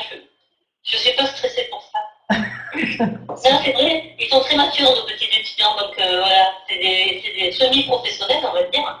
Ils sont presque des professionnels. Et je sais que c'est eux qui vont stresser si j'ai pas terminé, et que c'est eux qui vont aller regarder et ils vont aller vérifier s'ils ont tout bien compris les 10 dernières diapos, parce qu'ils vont m'interroger là-dessus. Donc, je sais que les 10 dernières, c'est même celles qui vont regarder le plus. Alors, l'urgence. Qu'est-ce que c'est que l'urgence? Donc, bien sûr, par rapport à l'urgence, ça veut tout et rien dire. Hein. Donc, ça veut tout et rien dire. Qu'est-ce que c'est qu'une situation d'urgence? Bon, moi, j'ai fait 8 ans de bloc opératoire, hein, je suis infirmière de bloc, donc l'urgence, j'en ai vu tous les jours, mais il y a urgence et urgence, hein, bien entendu. Donc, dans toutes les situations, on peut réaliser toujours une hygiène de base, hein, pratiquement toujours, avec des précautions standards. Sauf, bien entendu, quand on reçoit ce que l'on appelle une urgence vitale, hein, le polytrauma, on vous appelle, vous êtes dans le bloc opératoire, par exemple, on vous appelle et vous savez déjà que le SAMU va vous amener direct via l'hélicoptère, direct dans le bloc, le polytrauma. Bon, là, oui, on est déjà dans l'urgence vitale, et encore, ce polytrauma, le pauvre, on ne va pas lui diminuer ses risques de chance de ne pas attraper une infection. Donc un maximum, on va essayer un maximum de le désinfecter avant de faire son abord. Sauf si vraiment, s'il faut aborder au niveau cardiaque, bon ben là, si vous faites un tamponnage, je ne sais pas, ouvrir au niveau cardiaque, mettre une grosse sonde, bon là, on ne va pas pouvoir. Mais sinon, même le polytrauma, on va essayer un maximum de diminuer au moins le plus de micro-organismes, en tout cas d'enlever déjà tous les corps étrangers qu'il va avoir, parce que si c'est sur le bitume, par exemple en moto, qu'il arrive avec le fémur ouvert à l'extérieur, ça arrive aussi, il faut essayer quand même d'enlever le plus possible avant qu'on le prenne en charge. Quoi. Très compliqué, mais il faut le faire. Hein. Bon, après, s'il y a une fissure de la fémorale ou quoi, c'est ça c'est ce degré-là qui va faire que vous allez pouvoir intervenir ou pas. Mais bon, au bloc, l'urgence vitale, c'est arrivé, mais c'est quand même assez rare, on va dire. Merci pour les confiances. Oui, je les connais, les étudiants, quand même. Donc voilà, la chirurgie d'urgence, donc avec chirurgie vitale absolue, bon voilà, elle était réalisée au plus voilà, l'extraction aortique, le polytrauma majeur, des hématomes extradurales aussi, ouais, des ruptures d'anévrisme, oui voilà, ça aussi par exemple, rupture d'anévrisme, bon voilà, de toute façon, on va raser, on va essayer avec la tondeuse, enfin c'est un peu la guerre, hein, c'est comme il a dit Manu, là, maintenant c'est la guerre, on fait au plus vite, ou bien, ça je l'ai vécu aussi, césarienne avec souffrance fétale majeure, on risquait de perdre la maman et le bébé. Donc là, on calcule plus les microbes, on s'en fout. Hein. On ouvre, hein, parce que là, voilà, on s'en fout. Le gant, pas gant, même, on ouvre. Hein. On sauve vite le bébé et la maman aussi, parce qu'il faut sauver les deux. Et s'il faut choisir, c'est la maman. La maman. Voilà, donc des fois c'est arrivé. Moi, j'ai vu plusieurs fois avec des hystérectomies en enlève l'utérus en urgence, hystérectomie d'hémostase. Bon, ben là, première fois qu'on m'a dit ça, va chercher à votre hystérectomie, et j'ai dit, c'est moi, tant pis, je comprends pas. Oui, on enlève l'utérus, hein, parce que c'est ça où elle meurt. Donc voilà, mais ça on vous l'expliquera en temps voulu. Voilà, donc là, on se pose plus la question, il faut aller vite, on réfléchit plus. Ensuite, il y a tout ce qu'on rencontre à 95%, 96% même, la chirurgie avec urgence différée relative. Hein. C'est-à-dire, ça c'est la fracture du col du fémur qui arrive le dimanche matin. Le chirurgien de garde le dimanche, il ne va pas vous la faire le dimanche matin, forcément. Peut-être que oui, mais peut-être que non. Selon beaucoup de paramètres, on va dire. Voilà, donc lui, il va mettre un petit calmant, il va relaxer la personne, surtout un antalgique. Voilà, et puis il va vous la laisser jusqu'au lundi matin, tranquille et mille. Voilà. C'est ce que l'on appelle une urgence différée relative. Vous voyez. Bon, à partir du moment, bien sûr, où l'artère n'est pas touchée, il n'y a pas de fissure, il n'y a pas de trouble vasculaire associé, ça peut attendre 24 heures, on va dire. Mais pas plus, hein. Après, il faut opérer. Parce que sinon, il y a des risques de nécrose, donc c'est pas mieux. Voilà, les césariennes, les chirurgies, les césariennes, quand on passe en césar, c'est que voilà, le bébé l'a déjà bien attendu, il y a peut-être un engagement qui a commencé, qui est resté, qui s'est bien engagé, il faut aller vite. Hein. Alors on a l'impression quand on ne sait pas, hein, que quand on va au bloc au début, moi je sais, hein, j'ai débarqué comme ça au bloc, parce qu'on m'a dit, je suis rentrée de disponibilité, j'étais en infectiologie sida, et quand je suis rentrée, on m'a dit vous irez au bloc, moi je croyais qu'il y avait les instruments, moi je ne sais pas. On m'a dit non, mais tu rentres en salle, là, tu vas t'habiller, tu rentres à la porte. Bon. Et donc la première césarienne que j'ai vue, donc j'étais en salle, moi je croyais qu'on ouvrait et qu'on sortait le bébé. Non, mais en fait, c'est pas comme ça que ça se passe du tout. Alors pas du tout. Quand le bébé est vraiment déjà bien engagé, hein, bien sûr, pas toujours, et bien en fait, il faut y aller à la spatule et tout. Enfin, c'est une guerre aussi, hein, c'est une bataille parce qu'il faut le sortir, le désextraire, entre guillemets. Voilà, donc sa mère un tout petit peu de temps. Tout ce qui est chirurgie, donc au niveau des urgences différées, chirurgie coronarienne, valvulaire, les fractures ouvertes. Fractures ouvertes, c'est différé, mais à très court terme, hein, il ne faut pas attendre. Quand même, là, ça va assez vite. Hein. C'est dans les 2 heures, il faut faire vite. Hein, parce que là, fracture ouverte, infection, bien sûr, nécrose, tout ce qui s'ensuit. Alors, une procédure d'urgence, ce qu'on appelle des fois des procédures dégradées, même si on n'aime pas trop ce terme, mais bon, c'est clair, pour l'esprit des soignants, quand on dit procédure dégradée, ils comprennent très très vite ce que ça veut dire. Hein.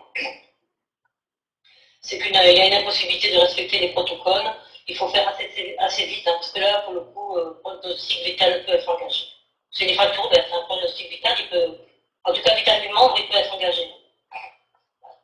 Les polytraumes intubés, la prise en charge des patients en détresse respi, voilà, tout ça. Ces procédures d'urgence, il faut faire super vite. Alors, des cas concrets, au Bobsualaise, préparation préopératoire du patient en urgence. Alors, la préparation préop, c'est la préparation de la zone cutanée large, on va dire, que l'on va traiter avec un antiseptique en plusieurs étapes. Hein, vous vous rappelez, il y a 5 étapes pour pouvoir optimiser et diminuer un maximum la charge de micro-organismes, puisqu'en fait, on a la flore transitoire que l'on a par l'environnement, hein, et la flore résidente, celle qui vit avec nous, qui est très présente sur différents niveaux, hein, même de notre corps, de la peau, hein, et celle-là, il faut aller frotter la flore résidente. On va pas l'enlever complètement, hein, mais on va en diminuer une majeure partie. Hein, donc voilà, donc ça, la flore résidente, elle est bien accrochée sur nous, et c'est celle-là que l'on va attaquer en faisant plusieurs étapes de champ préopératoire. Donc ça reste quand même important, hein. Ce champ préop, il faut qu'il soit bien réalisé. La pose de cathéter veineux périphérique en urgence, voilà, donc ça aussi, on va le voir, la gestion des crises en général, la maîtrise du risque infectieux associée au dispositif invasif. Ça, c'est notre quotidien dispositif invasif, et c'est tellement quotidien qu'en fait, souvent, c'est un peu banalisé pour les infirmiers. Ils ont l'impression que la perfusion, c'est pas un geste très important, parce qu'ils en font tous les jours, ils en font tous les jours. Mais oui, c'est très important. Pourquoi? Parce qu'on a déjà retrouvé des germes un peu spéciaux, et on a eu la preuve qu'ils sont arrivés au moment de la pose de voie veineuse périphérique. Et ces germes particuliers ont été retrouvés aussi sur, par exemple, la sonde urinaire. Donc, c'est la même personne qui a posé les deux, etc., etc. Parce que nous, c'est ça un peu notre rôle. On fait des enquêtes, hein. On est un peu Sherlock Holmes, et on fait l'enquête du germe. On recherche un petit peu son passé, par où il est arrivé et qu'est-ce qu'il a fait. Donc voilà, donc ça, c'est la voie veineuse périphérique, il ne faut surtout pas la négliger. Bon, ça, je vais un petit peu vous le passer. C'est un peu dépassé, entre guillemets, c'est ce que l'on faisait il y a quelques années, mais ça, c'est de moins en moins. Une recherche suite à un problème. Alors, par exemple, notre patient, il a déposé plainte parce qu'il s'est infecté suite à une fracture ouverte. Hein. On lui a posé une fracture ouverte du tibia, on lui a posé des plaques et des vis, et puis il s'est infecté. Bon, c'est un petit peu, entre guillemets, l'ordre logique des choses, parce que s'il a eu une fracture ouverte, il a beaucoup de malchance de s'infecter, mais bon, c'est de bonne guerre, il va porter plainte contre l'hôpital. Et du coup, a posteriori, on va se faire une retour d'expérience, et on va se poser la question, se dire, bon voilà, bon, alors on ne fait pas ça pour tous les patients, ça en a beaucoup, mais des cas un petit peu difficiles, un petit peu compliqués, on va se poser la question, on va se dire, comment ça se fait que ce patient, il en est arrivé là? Donc on va prendre cette méthode qui s'appelle, c'est un japonais qui a inventé ça, mais ça fait déjà longtemps, hein. Je vous le dis que c'est une vieille méthode, hein, ça se fait plus, hein. C'est la méthode Ishikawa, et on va se dire, est-ce que c'était à cause du matériel qui s'est affecté, par exemple, hein. Donc on va vérifier le matériel chirurgical, là, sur ce coup-là, ça va être la traçabilité du matériel. Est-ce que c'est le milieu dans lequel il a été opéré? Est-ce que le bloc opératoire était bien nettoyé? Est-ce que les prélèvements aériens et de surface du bloc étaient conformes, etc., etc. Voilà. Est-ce que c'était la matière? Est-ce que c'était la matière? C'est quoi là, par exemple ce qu'on lui a mis, la plaque, est-ce qu'elle était conforme? Est-ce qu'elle était stérile? Non, stérile parce que là, c'est des implants, hein, à usage unique. Est-ce que les vis, elles étaient bien? Est-ce qu'il n'y avait pas justement un vis de forme sur le matériau qu'on lui a posé? Après, ça peut être la méthode. Hein, est-ce que le chirurgien, il a bien opéré ou mal opéré, hein? Et croyez-moi, la méthode, ça compte aussi. C'est-à-dire que, par exemple, une intervention chirurgicale, une prothèse de hanche, ça doit durer maximum, en tout et pour tout, elle est 1h30 à tout casser. Bon, Si votre chirurgien, au bout de 4 heures, aurait dit qu'il n'est pas sorti du bloc, bon, ben là, la méthode, elle n'est pas terrible. Hein. C'est que le mec, il doit opérer tous les 10 ans. Bon, là, ben, justement, ça compte dans les infections du site opératoire, ça, hein, le temps chirurgical. Hein. Ça, c'est ça la méthode, par exemple. Et puis, ben, la main-d'œuvre, hein, est-ce que votre chirurgien, il était bon, pas bon, est-ce qu'il a été bien formé, est-ce que les personnes qui l'ont assisté, ben, est-ce que c'était des gens spécialisés ou pas, ou est-ce que c'était, comme je l'ai connu moi, hein, des sous-traiteurs qui ne savaient pas quoi faire et qu'on a fait rentrer dans le bloc pour obtenir les écarteurs. Bon, ça se faisait avant. Bah, les femmes des chirurgiens faisaient ça. Les maîtresses surtout. Oui, oui. Oui. J'ai des noms. Tout à fait. Oui. On sent le vécu des vieilles quand même. Hein. Je peux écrire un petit livre, moi, si tu veux, là-dessus. Mais je fais un best-seller, je pense qu'après, je gagnerai plus que lui. Donc voilà, donc tout ça, c'est ce qu'on appelle la méthode Ishikawa, que l'on peut décider sous forme d'arête de poisson. Mais celle-là, vous la verrez, hein, vous tapez Ishikawa et vous trouverez tout de suite ce truc-là. Ben, ils l'ont déjà dans la gestion des risques, dans notre cours, n'est-ce pas? Oui, je trouve qu'elle est assez simple. Elle est assez simple. Mais souvent, la matière, entre guillemets, c'est souvent le patient. En fait, quand on se rencontre, quand on fait Ishikawa, et nous, soignants, ça nous dérange d'appeler le patient matière. Ah, c'est oui. pour ça que tu comprends? Oui. Souvent, la matière, c'est le patient parce que, par exemple, la matière, le patient, il était diabétique, donc il avait un facteur de risque, ou bien il était, tu vois, voilà. Et donc, on va mettre le patient là-dedans, et du coup, nous, soignants, ça nous dérange de mettre le patient dans la rubrique matière. Donc, c'est pour ça. À mon avis, mon analyse, c'est celle-là, c'est qu'à mon avis, cette méthode Ishikawa, elle ne nous plaît pas à cause de ça. Mais je trouve, perso, qu'elle est très simple, parce que quand on a fait le tour de ces 5 choses, eh ben, on a fait le tour de la question en général. Oui. Et on trouve souvent une cause profonde. Pourquoi il y a eu un problème? Eh bien, parce que ce jour-là, il y avait un manque de personnel, et du coup, c'est la copie qui a remplacé ceci, cela, etc., etc. Voilà. Qui n'était pas habitué à ce type d'intervention, je vous dis pour le bloc, mais dans un service de soins, c'est pareil. Hein. Il y avait un manque de personnel ce jour-là, au niveau du planning, et du coup, eh ben, on n'a pas respecté le protocole de soins, on n'a pas eu le temps de respecter le protocole d'antisepsie, on a posé la voie veineuse sous-cutanée, sans asepsie, etc., etc. Alors, on revient souvent à la cause profonde, et on se rend compte souvent que la cause profonde, ça vient du personnel. C'est pour ça qu'on l'utilise plus. Ouais. Non, mais c'est vrai, là. Mais malheureusement, la cause profonde est toujours là. Tant qu'on n'aura pas réglé ça. Mais bon, j'ai bon espoir, ils vont bien reparler de tout ça ces jours-ci au gouvernement. J'ai bon espoir. Voilà. Ensuite, soins de préparation cutanée pré-op, hein, donc c'est ce dont je viens de vous parler, parce que l'important c'est ça, hein, c'est de diminuer le nombre de micro-organismes, de façon à opérer avec le moins de germes possible, en sachant que les germes ils vont se recréer au fur et à mesure, hein, parce que notre flore résidente, elle se refait au fur et à mesure. Hein. Mais bon, on va diminuer, au moment de l'incision, on va diminuer un maximum le nombre de germes, de manière à en rentrer le moins possible au fond. En sachant pour votre info que quand on fait une intervention chirurgicale, je vous le dis, parce qu'il y en a qui sont intéressés par le bloc, on ne sait jamais, on ne prend pas les mêmes instruments pour l'ouverture de la peau et pour le temps profond. Il y a trois types d'instrumentation, pardon. Il y a l'ouverture, il y a le temps profond, et il y a la fermeture où là, on se met des champs propres, on change ses gants chirurgicaux, on change son instrumentation. Hein, vous voyez, on fait vraiment, même pendant une intervention, même une intervention urgente, hein, quelle que soit l'urgence, d'ailleurs, il n'y a que l'urgence, c'est à partir du moment où on a ouvert le patient, et bien là, il y a 3 temps, il y a l'ouverture, le temps profond et la fermeture, où à chaque fois, on va changer les gants, on va changer les champs, on va se mettre au propre, et on va changer les instruments.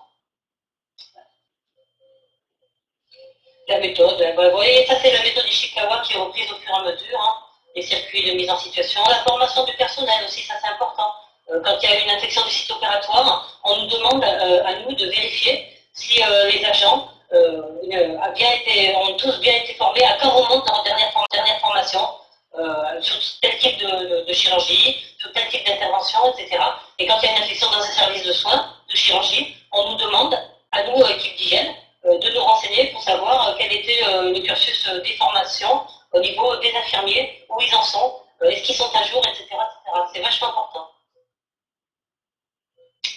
Le milieu, ça peut être le circuit aussi, hein, arriver direct au bloc, ou bien est-ce qu'il a transité par une unité de soins. Donc là, pour le coup, c'est une urgence différée. Hein. Là, c'est votre prothèse de hanche qui arrive dans votre service de soins et qui sera le dimanche et qui sera opérée le lundi. On en est là. Bon, ben là, c'est super est tombée, c'est fracturé comme du fémur. C'est pas une fracture ouverte, certes, mais il faut quand même lui faire un soin vraiment de qualité, le mieux possible. Vous ne pourrez pas l'emmener à la douche, hein. Ça c'est clair. Hein. Il faudra lui faire vraiment une bonne toilette et la mettre sur des draps bien propres, etc., etc. Parce que le lendemain ou le soir même, des fois c'est dans la nuit, hein, et ben, ils vont l'opérer. Hein. Donc elle aura des antalgiques, hein, bien entendu, mais il faut un maximum la nettoyer. Et puis la zone qui sera opérée, bien frottée avec du savon doux et de l'eau, mais bien nettoyée, et descendre un maximum le nombre de micro-organismes. La matière, ouais, vous voyez, tu vois, Florence, hein, Ouais. sur la méthode Ishikawa, voilà, on y vient. Là. La matière, c'est le patient, et bon, c'est là où c'est vrai que, entre guillemets, ça nous dérange un peu, mais bon, ça nous permet de nous poser des questions, était comateux ou pas, quel était son degré de mobilisation, tu vois, c'est tout ça. C'est là, comateux ou pas, quel était son degré de mobilisation, tu vois, c'est tout ça. C'est large, hein, la matière, c'est très large. Est-ce qu'il avait mal, est-ce qu'il était algique? Là, c'est compliqué de prendre en charge, c'est compliqué de nettoyer. Voilà. Quel était l'état cutané de sa zone opératoire, etc., etc. Ou son hygiène corporelle, parce que malheureusement, de plus en plus, les patients ils arrivent avec une hygiène déplorable. Bah, moi, je trouve ça pas mal, finalement. Hein. Moi, je trouve bien. Oui, Moi, je trouve que c'est simple. C'est simple et c'est clair. Ouais. Alors que là, les temps d'alarme qu'ils font, là, oh là là, ils se masturbent d'esprit pour parler français. Oh là là, c'est compliqué. Non, mais c'est vrai. Alors que là, c'est simple. Il y a 5 arêtes de poisson, c'est les Japonais, ils ne vont pas par quatre chemins. Voilà. Donc, bon, les situations de crise, là, je vous ai mis un petit schéma, c'est juste pour votre info. Quand on arrive au bloc, ça c'est une urgence vitale, il y a une préparation même dans le bloc, hein, et puis une première en préparation, puis après une deuxième dans la salle de bloc, puisque là il va y avoir le champ opératoire qui va être fait. Alors, jusqu'à présent, avant d'entrer au bloc, on avait ce que l'on appelle des salles de pré-induction, de pré-anesthésie. Moi je trouvais que c'était super bien, parce qu'on faisait des tapes. Et là, en général, les patients, ils étaient perfusés à cet endroit-là, etc., etc. Maintenant, de plus en plus, il n'y a plus cette salle de préinduction. Hein. Ils vont direct, d'ailleurs, ils arrivent beaucoup debout. Hein. Maintenant, c'est beaucoup le patient debout. La chirurgie ambulatoire, de plus en plus, qui est développée. Ils arrivent de moins en moins couchés, hein. Même pour des interventions assez importantes. Hein.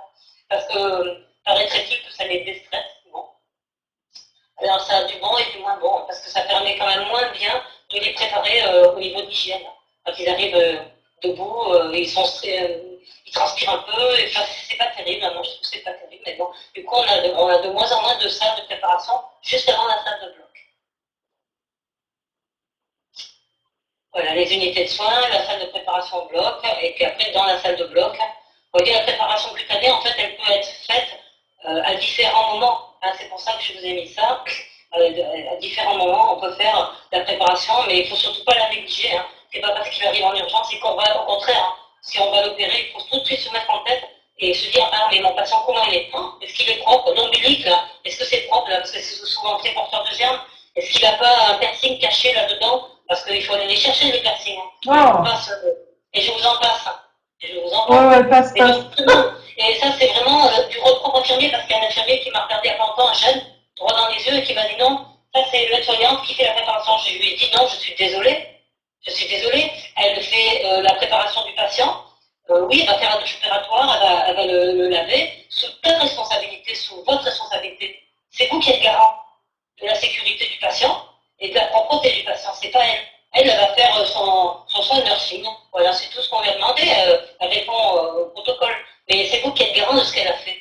Et parce que si elle va au bloc avec son piercing, la patiente, et que dessous il y a une tonne de crasse, mais qui c'est qu'on va appeler? Alors qu'elle a une sécu en urgence, pour une GE rompue par exemple, une grossesse extra-utérine rompue, ça c'est de l'urgence vitale. Pour le coup, elle risque pas vitale, mais elle va perdre peut-être une trompe, voire les deux, peut-être elle n'aura plus d'enfant. Donc là, c'est une grosse urgence. Mais il faut qu'elle soit propre. Parce que si derrière on l'infecte, et qu'en plus on y en a plus de trompe et il en reste qu'une, et ben là, bon, c'est pas bonheur quoi. Donc si elle arrive au bloc avec un piercing et que c'est tout encrassé dans l'ombilique, ben, on peut mettre une elle va avoir fait la toilette, mais c'est vous qu'on va appeler, c'est l'infirmière. Et puis je peux vous dire qu'on va avoir vu, pas moi heureusement, mais je l'ai vu de mes yeux, et ben quand on les appelle, ben, ils s'en rappellent. Hein. Donc on appelle les services, surtout que maintenant ils sont en 12 heures, les infirmiers, on les retrouve direct. Hein. Ils sont pas 50 ans, ils sont 2 dans le service, c'est au mieux. Hein. Donc voilà, donc la patiente, elle part au bloc, c'est de votre responsabilité. Vous devez avoir tout checké, bien entendu, la traçabilité de tout, la coagulation, tout ça, tout ce qu'on vous apprend là. Hein. Mais vous devez avoir checké aussi la tête aux pieds Donc il faut soulever les draps et vérifier dessous. Hein. Parce que des fois, ils partent au bloc, moi je les ai vus, ils arrivent, ils ont le sac à main dans le bloc, ils ont tout. Hein. Parce que ça leur porte bonheur, ils ont leur griffi, ils ont tout ce que vous voulez. Hein. Et ils arrivent avec ça dans le lit. Et le lit, il rentre jusque dans la salle où on va les passer sur le brancard. Mais bon, c'est pas top. Hein. Voire des fois, on les rentre même, quand c'est très urgent, hein, dans les blocs de coronarographie par exemple, on les rentre dans les salles de bloc avec le lit. Hein. Donc voilà, donc vous devez quand même avoir un œil sur ce qu'il y a sur le patient, mais juste sur son ombilique, c'est très important, voire sous sa culotte, hein, pour parler français. Vous devez tout vérifier. Voilà. Ah, c'est pas un métier facile, hein, c'est clair. Le milieu, ça englobe beaucoup de choses. Hein. Ça peut être l'intervention par elle-même, la décision du chirurgien qui conditionne le temps disponible pour la préparation cutanée. Hein. Alors après, attention, le chirurgien, il faut vous dire non, on ne fait pas de champ opératoire. J'opère direct. Ça, je l'ai vu aussi, hein, parce que c'est trop urgent. D'accord, pas de problème, il prend sa responsabilité. Mais dans ces cas-là, c'est tracé sur le cahier du bloc. C'est tracé. Et la responsabilité, à ce moment-là, du moment que c'est écrit, ça dégage tout le personnel de la salle. L'infirmière, la circulante, qui est dans la salle, elle est dégagée, et l'instrumentiste, enfin, il bode, habillé, donc celle qui est en salle, elle est dégagée aussi. Hein. Il n'y a pas eu de champ opératoire, mais c'est le chirurgien qui a prescrit, pas de champ. D'accord. Mais encore une fois, le cahier de salle de bloc que moi je vais aller chercher dans les archives, parce que quand ils sont opérés depuis plus de 6 mois, c'est parti aux archives, les archives sont plus à l'hôpital, bon, c'est à la farette. Donc je fais revenir ça, parce qu'après, ça aussi, ça va être mis sous scellé. Donc je vais tout vérifier ce qui a été écrit par les infirmiers là en salle. Tout. Est-ce qu'ils ont posé une sonde, quel diamètre, comment ils ont fait, quel type d'antiseptique ils ont utilisé, tout, faut que je retrouve tout là. Voilà. Alors, au niveau de la chirurgie elle-même, ça c'est pour votre info, puisqu'on est dans les risques, les risques au bloc opératoire notamment, vous voyez, il y a différents types de risques quand on va faire une intervention chirurgicale, et les interventions, on va dire, elles sont classées en 4 grandes classes, on va dire. Donc il y a ce qui s'appelle la chirurgie en, sans ouverture de viscères creux, pas de notion de traumatisme important, d'inflammation probable, des études appliquées, et on gratouille des petites bricoles. Il y a la chirurgie propre contaminée, ouverture de viscères déjà, là, pour le coup, avec une rupture d'asepsie minime. Il y a la chirurgie contaminée, là, pour le coup, contamination importante, déjà par le contenu lui-même, hein, rupture de l'asepsie, des plaies traumatiques, importante. Donc là, c'est celui qu'on a ramassé sur la voie publique avec son fémur en 4 morceaux. Bon, bah, lui, il arrive, il a déjà tout ramassé, hein. Il est déjà contaminé avec. Donc, lui, il va déjà, à coup sûr, il va s'infecter. Tout ce qui est appareil génito-urinaire aussi, c'est très porteur de micro-organismes. Donc, dès qu'il y a une intervention là-dessus, on peut déjà considérer ça dans une chirurgie contaminée. Et puis, la chirurgie classe 4, alors là, le corps étranger, ah oui, ça aussi, le corps étranger, celui qui arrive avec un couteau dans la cuisse, hein.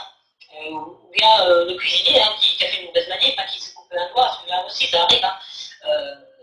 J'en ai vu arriver avec la lame de la tronçonneuse au milieu du crâne, enfin bon, des choses comme ça. Ça, vous voyez ça des faux blocs. Celui du corps étranger, ça c'est sympa. Oui, voilà, alors, ça c'est la chirurgie sale par excellence. Inflammation aiguë, bactérienne sans pu. Il n'y a pas toujours du pu, hein, quand ça vient d'arriver, le pu n'est pas encore là, mais il va arriver. Voilà. Ou présence déjà de pu en profondeur, c'est-à-dire que vous avez déjà la péritonite qui est déjà là, donc l'organe, l'appendice qui est déjà infecté. Donc ça, c'est là, on est déjà dans une chirurgie sale, parce qu'on va ouvrir, nous, on est stérile avec nos instruments stériles, et on va aborder quelque chose en profond qui est déjà plein de pu, hein. Il y en a de partout. Donc là, c'est de la chirurgie sale. Donc ça sera marqué au niveau, bien sûr, de son dossier, de son intervention chirurgicale. Donc s'il s'affecte, entre guillemets, l'hôpital est dégagé. C'est déjà des risques majeurs. Qu'est-ce qu'il y a dans le milieu de l'organisation, la coordination optimale? Ah oui, l'organisation en elle-même du soin, au sens large. Donc là, c'est le soin au bloc, la prise en charge du patient en extrême urgence. Mais après, l'organisation du soin, quand vous avez un service de soins, c'est au quotidien ça. Hein. Comment je vais organiser mes soins, par exemple, quand j'ai ma série de pansements à faire? Est-ce que je vais la faire justement en série, comme on faisait il n'y a encore pas très longtemps? Ou est-ce que je vais individualiser mon soin? Est-ce que je vais réfléchir à tous mes soins? Bon, j'ai 4 pansements à faire, j'en ai un, je sais que mon patient, il est porteur d'un streptocoque dans le, pas bêta hémolytique, mais un streptocoque A dans son sang. Bon, celui-là, comment je vais faire? Eh ben, c'est simple, je vais le faire en dernier. Ah oui, mais j'en ai un autre, il a une BHR. Bon, alors comment je vais faire? Celui-là, je vais le faire un petit peu avant, parce que c'est moins grave, c'est moins embêtant, etc., etc. Donc c'est ça l'organisation de soins. Il ne faut pas que je sois moi, un risque pour mon patient. Hein. Je ne dois pas devenir un risque. Et puis, bien entendu, là, pour le cas du bloc, par exemple, il y a l'organisation générale de la salle. Enfin, je pourrais vous en parler pendant 3 jours, mais bon, c'est compliqué. Mais rentrer le moins de choses possible pour avoir à sortir le moins de fois. Parce que plus vous rentrez, vous sortez, plus vous majorez les risques d'infection parce que vous faites des turbulences d'air. Voilà, on peut qu'il y en ait qui, à l'extérieur du bloc, n'ont pas le masque, ou ont des canaux en tissu dégueulasses, là. Donc, bon, ben là, toute leur poussière va rentrer, sortir. Bon, ça va majorer les risques d'infection pour le patient qui est dans la salle opératoire. Le matériel, ben, ça peut être plein de choses, hein. Ça peut être les locaux, oui, ben, c'est pas forcément un matériel chirurgical, on peut le mettre là-dedans. Est-ce que la salle de préparation est bien propre? Est-ce qu'elle est bien surveillée? Est-ce qu'il y a une checklist qui a été faite à l'entrée? Est-ce que la checklist elle est conforme? Des fois ça arrive, les pressions de la salle sont pas bonnes. Donc on arrête l'intervention, on essaie de la déplacer, et si on peut, de salle, et si on peut pas, on déplace carrément l'intervention. Ça arrive. Souvent, on a des problèmes de salle. Voilà. Est-ce qu'elle est disponible? Ben, des fois non, parce qu'elle a été prise justement par une urgence vitale. Donc on n'a plus la salle. Enfin bon, c'est tout ça le bloc, c'est très compliqué. Le matériel, ben, c'est tout ce que l'on a à notre disposition pour faire le soin. Donc déjà, ben, la friction, produit hydroalcoolique, vous voyez, les vieux, mon diaporama, c'est pas une nouveauté. Hein. Donc ce sont les précautions standards, hein, c'est ça, PS, hein, c'est pas le Parti socialiste. Est-ce qu'à notre disposition, on a tout ce qu'il faut, c'est-à-dire un équipement correct et propre, donc des brancards, on oublie souvent de les nettoyer, en plus les brancardiers, bon, les pauvres, ils ne sont pas toujours bien formés, ils ne savent pas toujours comment faire, quand faire, avec quoi, enfin bon. Donc voilà, le matériel, est-ce que je dois raser mon malade ou pas, il est très poilu, est-ce que je vais faire une dépilation ou pas, donc ça c'est sur prescription chirurgicale uniquement, donc au jour d'aujourd'hui, on ne rase plus les malades, sauf si c'est King Kong qui vient, mais sinon, ou Chabal, mais sinon on ne les rase plus, pratiquement plus. Quel type d'antiseptique je vais prendre, puisque maintenant vous savez que vous avez 2 gammes majeures d'antiseptiques, hein. Vous avez les antiseptiques iodés, donc l'ancestral bétadine, on va dire, qui est française, et puis vous avez la chlorhexidine, hein, avec le courant traite, qui arrive de plus en plus en force de partout, mais c'est très bien, hein, parce que l'efficacité est équivalente. Mais les applications ne sont pas les mêmes. Donc, vous le verrez sur les cours d'antiseptique. Le linge, est-ce que tout ça c'est bien conforme? Les circuits, est-ce que votre linge que vous avez mis, est-ce que vous avez changé la casaque par exemple là, pour le bloc? Est-ce que votre patient est arrivé avec une chemise de bloc propre, dans des draps propres, etc. etc. Est-ce que la tenue du personnel elle est conforme? Si dans un type d'intervention chirurgicale, vous devez être en usage unique. Donc est-ce que votre personnel était bien en usage unique ou pas? Est-ce que vos dispositifs médicaux étaient stériles?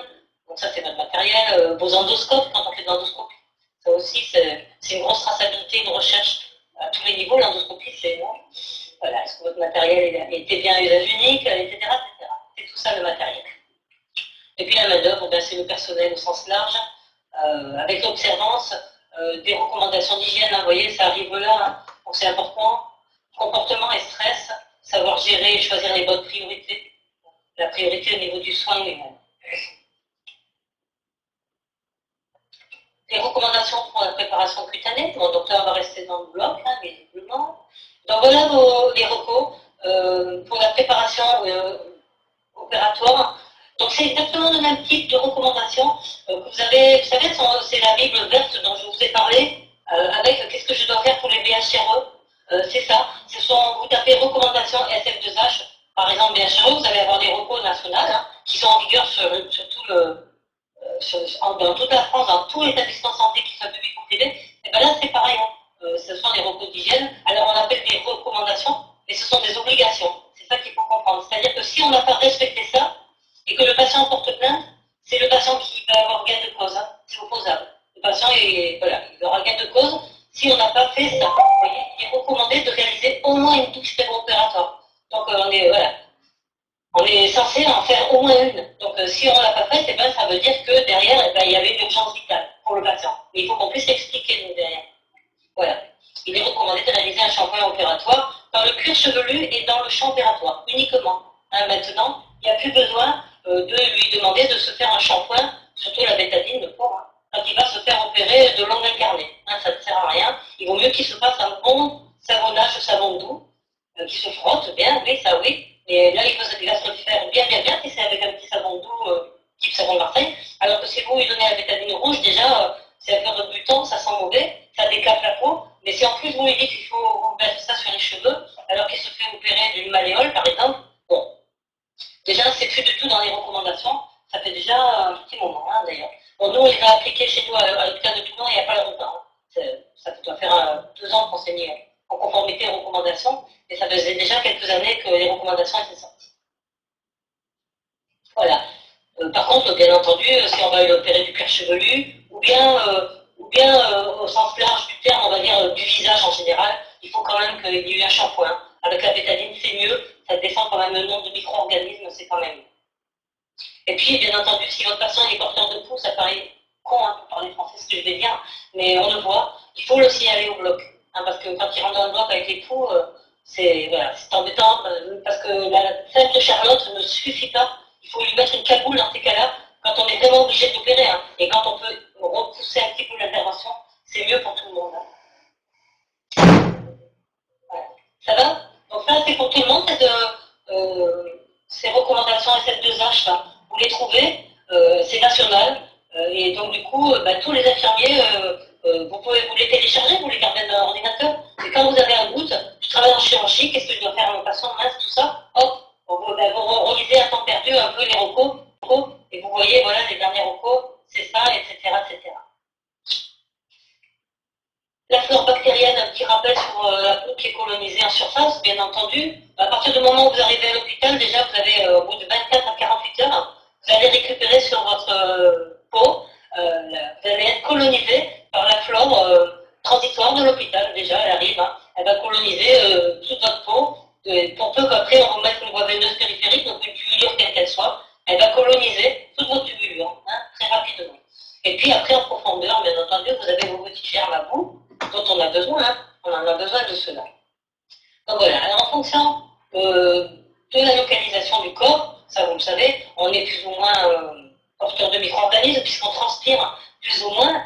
Donc vous voyez, dans les plis, bien entendu, inguinaux, les plis interfécés, les plis des coudes. Et là, je vous interpelle, grande vigilance sur les personnes obèses. Là, on a traité une personne de 190 kg il y a 15 jours, en sachant que nos tables d'intervention sont garanties pour 150 kg, ça s'en compte. Voilà. Donc, quand vous avez des personnes obèses, déjà on a des lits d'obèses, on n'en a pas beaucoup dans l'hôpital, on en a 2. Donc, ça devient compliqué, parce qu'on a de plus en plus de personnes obèses. Et quand je dis obèses, c'est 180 kg, c'est de l'obésité morbide. Il faut penser tout de suite aux plis inguinaux. Hein. C'est vraiment très compliqué, même si vous dites je me suis bien lavé, je me suis bien douché, mais il est certainement de bonne foi. Hein. Il aura eu du mal à aller se savonner, ne serait-ce que sous le tablier, comme on dit, sous le ventre. C'est très compliqué pour eux. Voilà, donc il faut les aider, même s'ils sont valides, il faut leur demander et leur donner votre aide avec délicatesse, mais il faut vraiment les aider à la douche. Hein. Les personnes obèses, c'est indispensable. Après, dans ces endroits-là, vous voyez, vous avez du staph, bien sûr, du Corynebacterium spécifique. Alors, normalement, c'est pas pathogène, ça va pas, mais ça peut le devenir si ça rentre profondément dans une plaie. Hein. Ensuite, vous avez des endroits qui sont plus secs, hein, les avant-bras, les fesses, les mains. Bon, les mains, c'est très porteur de germes, mais ça on le sait. Et là, vous avez une autre colonisation de germes qui vit à cet endroit-là. Ce n'est pas les mêmes hein, que vous allez retrouver. C'est pourquoi je vous dis que, par exemple, là, vous avez du bactériodète, du fimicoute, etc. Ce sont des noms latins. Quand on retrouve ça dans le sang d'un patient, on sait que ce type de germe, c'est arrivé par les mains, ou c'est arrivé, voilà, parce que c'est pas la localisation première, elle n'est pas le sang, ou elle n'est pas les urines, voilà. Et donc, c'est pourquoi c'est important de connaître le mode de vie hein, des microbes. Hein. Enfin, c'est un métier à part entière, hein, infectiologue. Hein. Donc, il y a bien entendu des médecins infectiologues experts qui sont mandatés pour faire des investigations de dossiers, des recherches, quand il y a des dépôts de plaintes hein, d'infection. Mais c'est un métier à part entière, parce qu'il faut savoir si le staphylococcus, par exemple, c'est normal qu'il se trouve là, ou bien est-ce qu'il a été importé lors d'un soin ou lors d'une manipulation, en fait, tout simplement par le patient, ça peut arriver aussi. Voilà. Ça va? Ça vous paraît simple? Et puis après, vous avez tout ce qui est sébacé, hein, les glandes sébacées, avec les qui peuvent donner des kystes, avec tout ce qui est poils. Là aussi, vous avez d'autres germes qui, des fois, vous font d'ailleurs des malheurs, hein, ceux-là. ils restent sur place, et puis ils se portent tellement bien qu'ils vont proliférer et vous faire des petits furoncles au niveau rectum, etc. Alors ça c'est voilà, ça c'est terrible, hein, parce qu'ils sont déjà là, ils sont en place, et puis ils sont très bien, et à la base d'un poil, ils vont proliférer. Et ceux-là, vous ne les trouvez pas forcément ailleurs. Voilà, donc au niveau de la préparation cutanée, ça concerne tout type de chirurgie, bien entendu. Je vous les ai énumérés. Bien entendu, un patient qui a une cellule, donc on va lui faire 3 petits trous, hein, 3 petits trous et puis ça va. Mais c'est très important qu'il ait aussi sa douche opératoire quand on peut. Hein. Bon, des fois, vous ne pouvez pas le mettre à la douche. Hein. Par exemple, on parlait de la grossesse extra-utérine tout à l'heure, la GU est rompue, elle arrive avec un tableau, elle est pliée en angle droit, de douleur, que rien ne calme. Et puis c'est une question de minutes, il faut vite la passer au bloc. Celle-là, vous n'allez peut-être pas pouvoir la mettre à la douche. Hein. Vous allez lui faire une toilette de l'ombilic et du bassin le plus vite possible. Elle, après, voilà, on ne pourra pas la doucher celle-là, pas forcément. Mais une cellule, ça reste quand même une intervention chirurgicale, donc le plus possible. Ceux-là aussi, il faut les passer à la douche. Toutes les voies endoscopiques. Ça va, puis après, alors ce que l'on ne connaît pas, en tout cas en tant qu'infirmière, je vous le dis, parce que moi-même, hein, quand je suis arrivée à l'hygiène, je ne savais pas, mais que dans la radiologie interventionnelle et dans tout ce qui est investigation hémodynamique, donc dans les cabinets de radiologie, ils font de plus en plus d'actes invasifs. Hein. Et d'ailleurs, les manips radio sont très demandeuses, donc on vient de leur expliquer comment faire une paroi, proposer des voies veineuses, comment on manipule des robinets à plusieurs voies, etc. etc. Parce qu'elles ne savent pas forcément. Donc là, ils font beaucoup d'actes invasifs dans les centres de radiologie. Drainage par voie percutanée, ils font des choses incroyables. L'objectif de la préparation, bien entendu, c'est d'éliminer tout ce qui est inflammatoire et de diminuer un maximum la résidence, hein, pour diminuer après le nombre de germes qui vont rentrer dans la plaie opératoire, parce que malgré tout, ça reste une plaie. Il ne faut pas l'oublier, même si on le suture, ça reste une plaie. Donc voilà une petite affiche toute simple qui a été réalisée. Donc bon, j'ai enlevé le logo là-haut, mais vous le reconnaissez bien, c'est Bétadine. Hein, mais je trouve qu'elle est bien parce qu'elle vous donne vraiment des indications. Ça paraît facile hein, de faire une douche opératoire, c'est pas du tout simple. C'est pourquoi votre aide-soignante, qui est sous votre responsabilité, il faut que lors d'une relève, par exemple avec votre cadre, vous pouvez demander de passer une petite information, surtout quand vous êtes correspondant d'hygiène, c'est bien. Et savoir faire un petit rappel de la douche pré-op. Voilà un travail qui est intéressant. Et vous voyez, la douche, elle se fait en plusieurs étapes, elle doit être assez méthodique, on a quand même le temps, normalement, pour faire sa douche. Il faut qu'il y ait 2 lavages, hein. Donc déjà bien se mouiller le corps, appliquer le savon antiseptique, donc pour le coup, hein, ou pas, puisque maintenant les préconisations, les recommandations, ce n'est plus le savon antiseptique, c'est un savon doux. Il faut le savoir aussi. Bon, nous, à Toulon, on a gardé les anciennes recommandations, donc on n'a rien changé, on est toujours à Bétadine. Mais les recos nationales, donc si vous allez à Saint-Anne, je crois, il y a le but à Saint-Anne, en stage, ils ont collé aux recommandations nationales, ils ont bien raison. Les recos nationales, c'est savon doux. Hein, donc on n'attaque plus la flore du patient, parce que quelque part on lui détruit sa flore, hein, quand même. Hein. Donc on lui demande plutôt de se savonner bien comme il faut, mais avec un savon doux. Voilà. Donc appliquer le savon là pour le coup antiseptique, du haut vers le bas. Donc ça aussi, je ne sais pas, les gens ils commencent souvent par les pieds, quand vous leur demandez. On fait bien mousser, c'est l'action du frottement qui fait que cette action mécanique qui est très importante. Hein, donc c'est vraiment même ça qui fait agir le savon, c'est pas tellement la chimie biocide, hein, c'est surtout cette action mécanique qui va décrocher un maximum de micro-organismes. Hein. Vous mettez en suspension déjà tous ces germes là. Et ensuite, vous partez du haut, vous descendez, vous assistez bien aux endroits humides, donc les aisselles et le nombril, là où il y a beaucoup de micro-organismes, les régions bien entendu génitales, et puis vous rincez, et quand on peut, on se resavonne un peu l'endroit qui va être vraiment opéré, hein, c'est encore mieux. Et surtout, important de bien se sécher, bien se frotter. Et dites-leur bien aux patients de se savonner du haut vers le bas, à la douche, hein, et de bien frotter, et surtout bien vérifier le nombril, et les ongles aussi, parce que ça aussi, je vous en passe. Voilà. On enlève, bien entendu, c'est souvent difficile quand ils ont la fraîche, manucure, tout le bazar, mais bon, quand ils ont du vernis, on leur demande si c'est possible de l'enlever, hein, c'est important. Savon doux, oui, voilà, savon doux, détergent désinfectant. Alors, des fois, ils vous disent que je suis allergique à l'iode. Bon, bah ça, non, c'est pas vraiment une allergie, c'est plus une intolérance. Donc, on leur donne de l'ibiscrub. Ça, c'est très bien.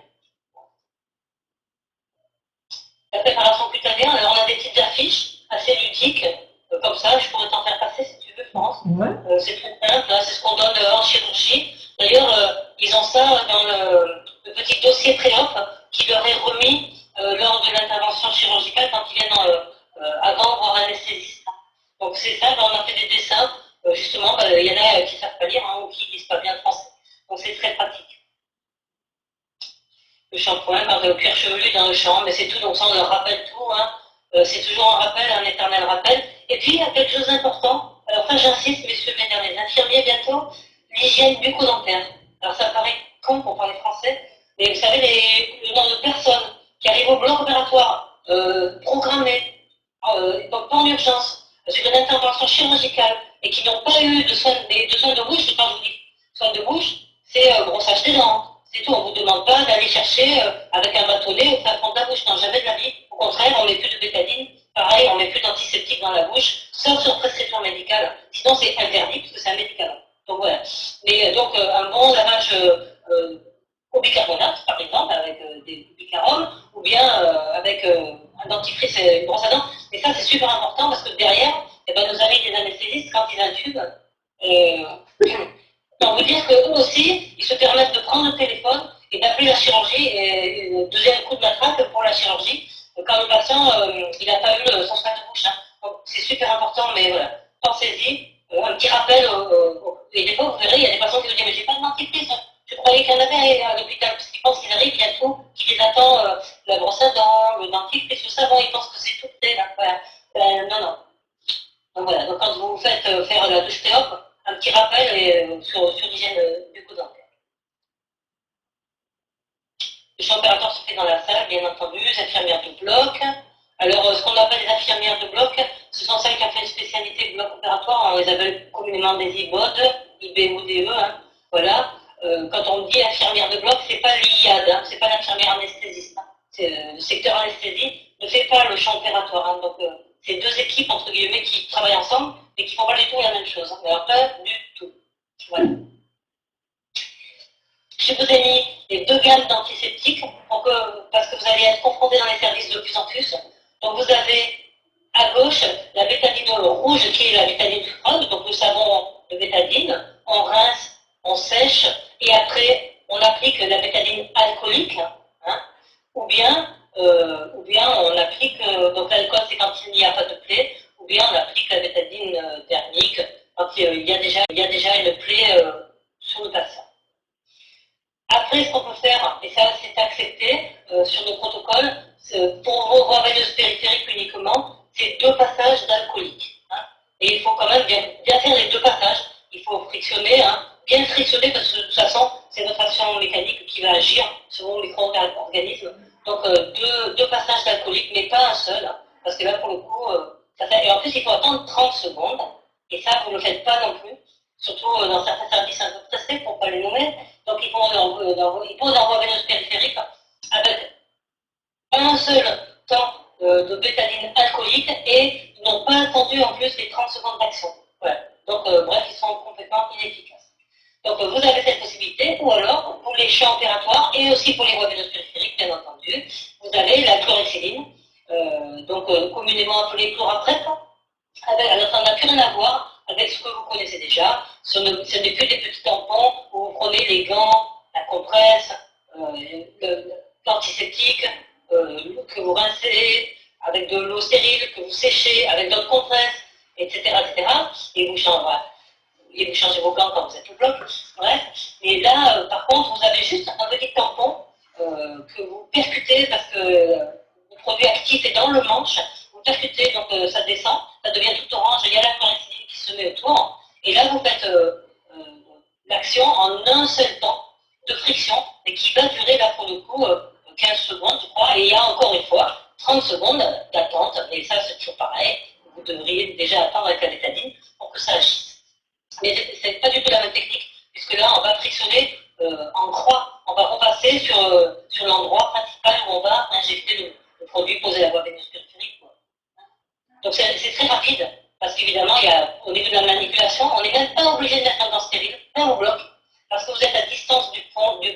point d'insertion. Donc, on n'est même pas obligé de mettre des gants, d'ailleurs. Donc, c'est très très bien. C'est d'ailleurs aux États-Unis, ils ont bien compris, mais bon, ils ont un peu d'attente d'avance sur nous, mais bon, bref. Voilà, donc, ça arrive chez nous, ça arrive.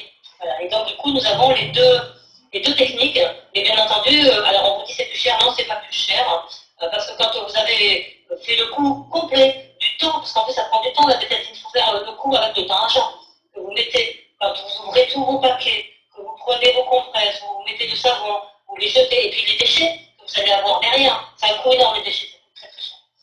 Donc c'est un coût équivalent, la chlorhexidine et la bétadine, parce qu'il faut faire le coût global. Hein. Voilà. Bon, mais après, j'ai pas d'action ni à l'un ni à l'autre, hein, d'ailleurs. Mais bon, je reconnais que la chlorhexidine, pour moi, infirmière, parce que j'ai travaillé dans beaucoup de services, je trouve que c'est magique et que c'est dommage que ça n'ait pas existé plus tôt. Comment ça se fait qu'on l'a pas inventé? Pourquoi éviter le coton? On ne l'évite pas. Hein. C'est un tampon monté, déjà tout prêt. Hein, tout prêt, tout prêt. Donc voilà, réaliser la douche le matin même, hein, quand on peut. De toute façon, les patients, maintenant, ils arrivent déjà douchés. Alors, ça me pose un peu de soucis aussi. Mais bon. Parce qu'après, ils prennent la voiture et tout et tout. Enfin, bon, voilà.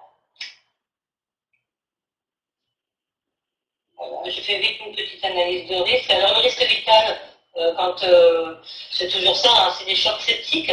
Là, oui, hein, par le patient, mais vous allez vite apprendre à les reconnaître, les chocs septiques. Hein. Il est en hypovolémie, il s'agite quand il a un choc septique, mais souvent, il faut agir très vite là pour le coup. Le patient, il est très agité. Un patient agité, c'est pas normal. Ça va pas bien.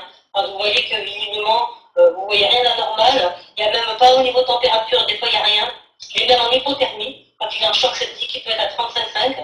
Donc, ça ne va pas vous donner d'indication. Il est super agité. C'est des fois une hémorragie profonde, une fissure, un point qui est lâché. Ça peut arriver. Moi, je l'ai vu hein, plusieurs fois au bloc, enfin, en chirurgie. Ça peut arriver, des sutures profondes qui lâchent. Donc, votre patient, visiblement, il n'a rien, hein, mais il est en choc septique. Et là, il faut agir vite, il faut le reprendre d'urgence au bloc. Hein, donc, voilà, ça, c'est une urgence vitale, tout simplement. Et puis, tout ce qui est douleur, état cutané de la zone à perfuser, les contre-indications, oui, aussi ça. Le patient, donc avec le risque infectieux, il peut y avoir ça. Les hémiplégies, attention, on ne perfuse pas sur un côté hémiplégique. Hein. Les fistules, je vous en ai parlé la dernière fois. Vigilance avec les fistules artério-veineuses, grande vigilance. Hein, on ne touche pas à ça. On demande déjà comment on fait. On s'informe, et puis il y a un protocole. Hein, s'il faut piquer la fistule, hein, ça ne s'improvise pas. Voilà, ça s'improvise pas. Les curages, bien entendu, les personnes qui ont eu des curages axillaires suite à des cancers. Le matériel, donc on revient sur le matériel, tout l'environnement, sécurisation de l'environnement. Quand on va poser une voie veineuse périphérique, on fait attention, on ne se met pas n'importe où, n'importe comment. Il y a des questions. Il y a des questions? En ORL, ils le font toujours, je vois, oui, je sais, parce qu'il faut que je retourne leur faire des informations. On l'a fait, hein, déjà, ils le savent. La bétadine verte, la bétadine ORL, c'est uniquement sur prescription. Après, en ORL chez nous, au CHITS, le chef de service, qui est le chef du bloc d'ailleurs, on va le nommer, c'est Dr Gafucci, il est très pro-bétadine. Il préfère décaper un morceau plutôt que de ne pas faire de bêta. Mais c'est sur prescription, hein, normalement, la bétadine. Et c'est uniquement si le chirurgien le souhaite, bien entendu, c'est lui qui va dire demain, je vais faire une reconstruction mandibulaire, ou en plus, il fait des gros chantiers. Lui, de toute façon, lui, en général, ses interventions, ça ne discute pas. En ORL, il fait tellement de grosses choses qu'en ORL, à cette muscle, pratiquement tous, ils ont la bétadine verte. Voilà. Mais il faut savoir que normalement, c'est sur prescription, c'est un médicament, c'est un antiseptique. Hein. Donc évidemment, l'aide-soignante qui va faire le bain de bouche, elle n'a pas le droit de faire le bain de bouche puisque c'est un antiseptique. Donc c'est par délégation, sous votre responsabilité, qu'elle va faire le soin de bouche à la bétadine verte. Hein. Parce qu'elle, elle n'a pas le droit de manipuler les médicaments, hein, absolument. Elle devrait savoir d'ailleurs. Hein. Mais sur les chariots de nursing, quand vous passez dans les services, c'est pas regardez, vous voyez souvent la bétadine verte. En plus, elle est bien reconnaissable. Le milieu, c'est tout, hein, c'est les protocoles.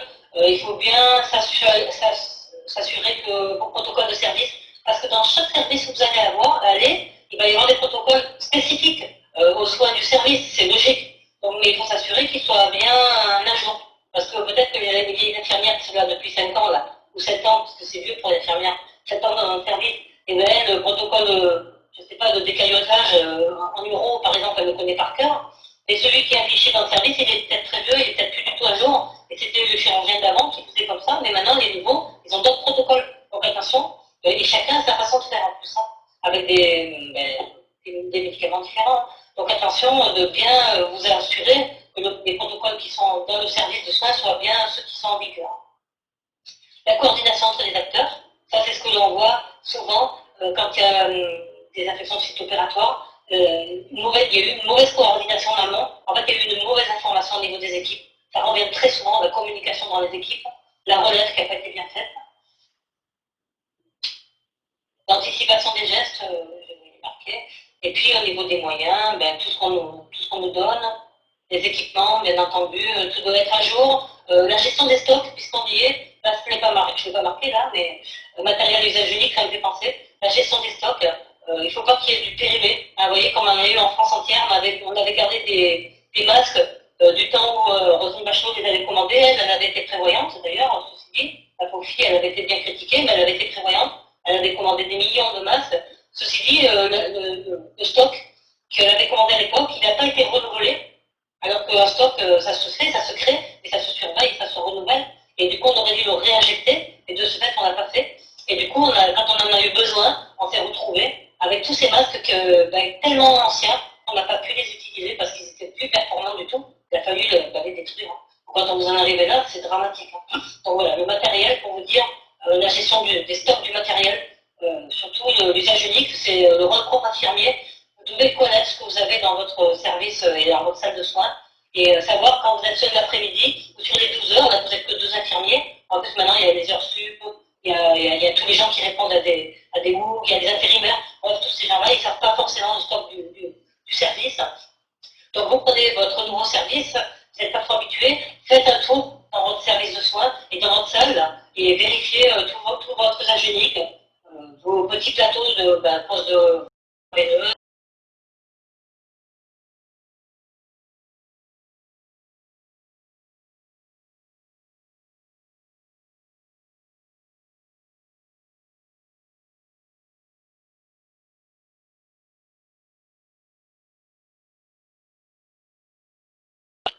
Bon, tout ça, mais ça paraît con, mais avec ça. Les antiseptiques, le linge, bon, tout ça. Faites un tour de tout, c'est de votre responsabilité.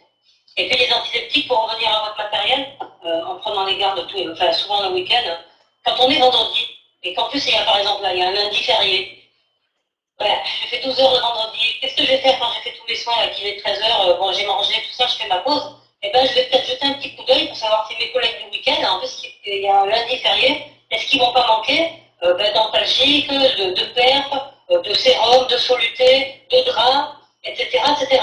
Parce que si je manque le dimanche ou le lundi, on va appeler le cadre de garde, on va se dépanner, ça va être la guerre, ça va être vraiment très compliqué pour celui qui va être garde 12 heures sur place. Donc je m'inquiète un peu de mes stocks. Le vendredi, ça s'appelle du travail d'équipe. Je fais un petit tour et je vais vérifier s'il ne manque rien pour mes collègues de travail du dimanche et du lundi. Les masques, excuse-moi, je te dérange. Je pensais à ça à l'instant et il y a une étudiante qui pose la même question. Les masques qui ont été rafistolés par les deuxièmes années, là, ils ont été utilisés quand même. Alors oui, c'est pas du tout les masques dont je vous parlais tout à l'heure, dont Olivier Véran a été obligé de brûler avec Édouard Édouard Philippe. Eux, ils ont brûlé des millions de masques, ils ont brûlé. Non, nous, les nôtres, les 20 000 masques qu'on a fait déstocker, que nous avions, nous, gardés au shit, au stock de la pharmacie du shit, ce sont des masques qui étaient périmés, oui, c'est vrai, mais depuis pas assez longtemps pour ne plus être efficaces. Ils ont été testés par la pharmacie, donc ils ont des tests à faire, ils savent comment vérifier l'efficacité des masques, qui sont des protocoles spéciaux. Et donc, du coup, on les a testés d'abord, et il y en avait 20 000 quand même. Mais c'est pour ça, oui. Et du coup, on n'a pas de soucis, ceux-là, on les a réinjectés, Dieu merci, voilà. Et du coup, maintenant, on s'est dit, nos stocks, il faut qu'on soit vraiment vigilants, et voilà, il ne faut pas qu'ils soient périmés. Il faut que ça nous arrive, à nous aussi. Mais ceux-là, les nôtres, on a quand même pu s'en servir, alors que ceux du ministère de la Santé, là, les millions de masques, ils n'ont pas pu s'en servir. D'accord. Et ouais, c'est pour ça que des fois, vous en entendez parler de la mauvaise gestion, etc. Bon, c'est facile de critiquer, mais je pense que l'heure est difficile. critique. Moins. Prévention des infections associées au cathéter veineux périphérique, ça aussi, je vous en ai déjà parlé sur le séminaire de Bible, hein. Les recos, celles-là sont en vigueur, elles ont été mises à jour là, très, très peu, il n'y a pas longtemps. On est en 2019, je crois. 2019, il me semble. Elles sont en ligne, vous pouvez télécharger, celui-là, les infirmiers, il faut absolument que vous l'ayez, c'est indispensable. C'est des recours en vigueur. Ça veut dire que si les établissements où vous allez travailler plus tard n'appliquent pas ça, ben, c'est ceux qui ne sont pas à jour. Donc c'est à vous de rappeler les bonnes pratiques. Il y a beaucoup en vigueur pour les cathéters veineux et quand est-ce qu'on les change, etc. Le cathéter veineux, j'ai 2-3 minutes encore? Oui, 4 minutes. Voilà. Le cathéter veineux, ça c'est super important. Posé dans des conditions d'urgence, c'est-à-dire souvent dans les urgences, ils sont un peu pressés. Il arrive, le patient il a mal et tout ça, il faut vite le calmer. On va lui poser devant l'urgence, et puis finalement, de là, des urgences, il part au bloc. Parce qu'il y a des fractures, il faut se dépêcher, le chirurgien, il veut opérer dessus. Bon, il monte là-haut, fracture humérale ou quoi, et puis après, il part en chirurgie. Bon, on sait que derrière, il va y avoir la nuit, le week-end, peut-être, etc.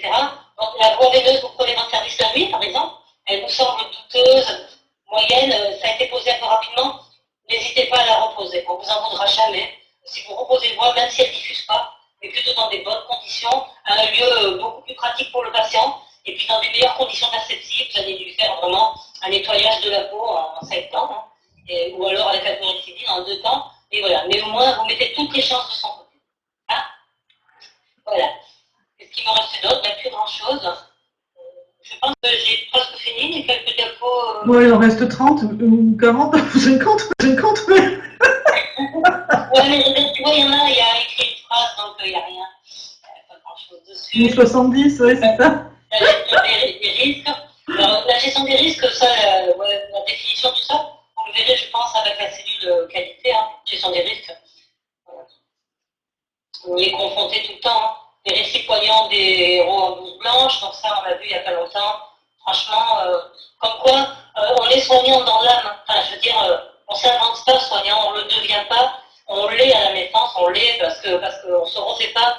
Et on a vu des comportements extraordinaires. C'est là où tout le monde s'est serré les coudes. Nous, on a fermé des services entiers et les équipes ne se connaissaient pas. Elles ont appris à travailler ensemble. Ça a été le partage, mais ça a été très, très, très, très fort. Quoi. Oui, dans tout ça, maîtriser les risques, sécuriser l'environnement. Donc, on a déjà vu tout ça. Hein. Compenser les déficits de la préparation. De toute façon, tout ce que vous ferez en chirurgie, ça sera toujours un plus pour le patient. Donc là, c'est juste un récap, Florence, il n'y a rien de très important sur ce qui se fait au bloc, les infections, les ISO, l'infection du site opératoire, mais tout ça, je vais détailler au fur et à mesure. Donc là, j'y reviens en fait. Limite, c'est une redite. Hein. Le radage, on l'a vu tout à l'heure. L'antisepsie bucco-dentaire, ça on vient de le voir. Les cathéters veineux périphériques, hein, avec le respect de l'application de la bétadine alcoolique en 2 temps. Hein, donc ça, je vous en ai déjà parlé, tu vois. Dispositif de gestion de crise. Bon, ça, ils vont le lire tranquillement, mais il n'y a pas de grande nouveauté là-dessus. Un événement dévastateur, c'est des crises qu'on a vécues et qu'on vivra encore, hein, parce que je vous dis, il y a quelques temps ce diaporama, et vous voyez, on sort à peine de la crise, on s'en remet à peine. Donc, les dispositifs invasifs, voilà. Tu sais quoi, je pense que je vais rester là-dessus, Florence. Oui. Voilà, les cathéters veineux périphériques. Oui, parce que là, c'est un petit audit, je crois qu'on avait fait à l'hôpital avec des risques infectieux et on a fait des rappels de bonnes pratiques aux infirmiers pour redresser la barre parce que justement, on avait beaucoup d'infections sur nos poses de cathéters veineux périphériques. On avait ciblé, il y avait certains services plus que d'autres, et parce qu'ils en posaient plus, hein, tout simplement. Et du coup, on a fait des rappels de bonnes pratiques. Hein. Et c'était avec l'hygiène des mains, et c'est toujours important de faire un rappel sur l'hygiène des mains et les bonnes pratiques de pose de brevet. Voilà, je vais en rester là. Vous voyez, bon, il ne reste pas grand-chose, mais bon, tout ce qui reste, vous le savez déjà, je pense, parce que je l'ai en fait un peu détaillé pour nous. Et puis, bien entendu, j'ai mon adresse mail, donc n'hésitez pas à voir, vous m'appelez, il n'y a pas de souci, il y a une téléphone qui se fait. Vous m'appelez quand vous avez des questions. Ça va, Florence? Oui, très bien, très bien. Il y a monsieur... très bien, oui. Écoute, là, pour mercredi, attends, j'enlève l'enregistrement. pour mercredi prochain, là, la prochaine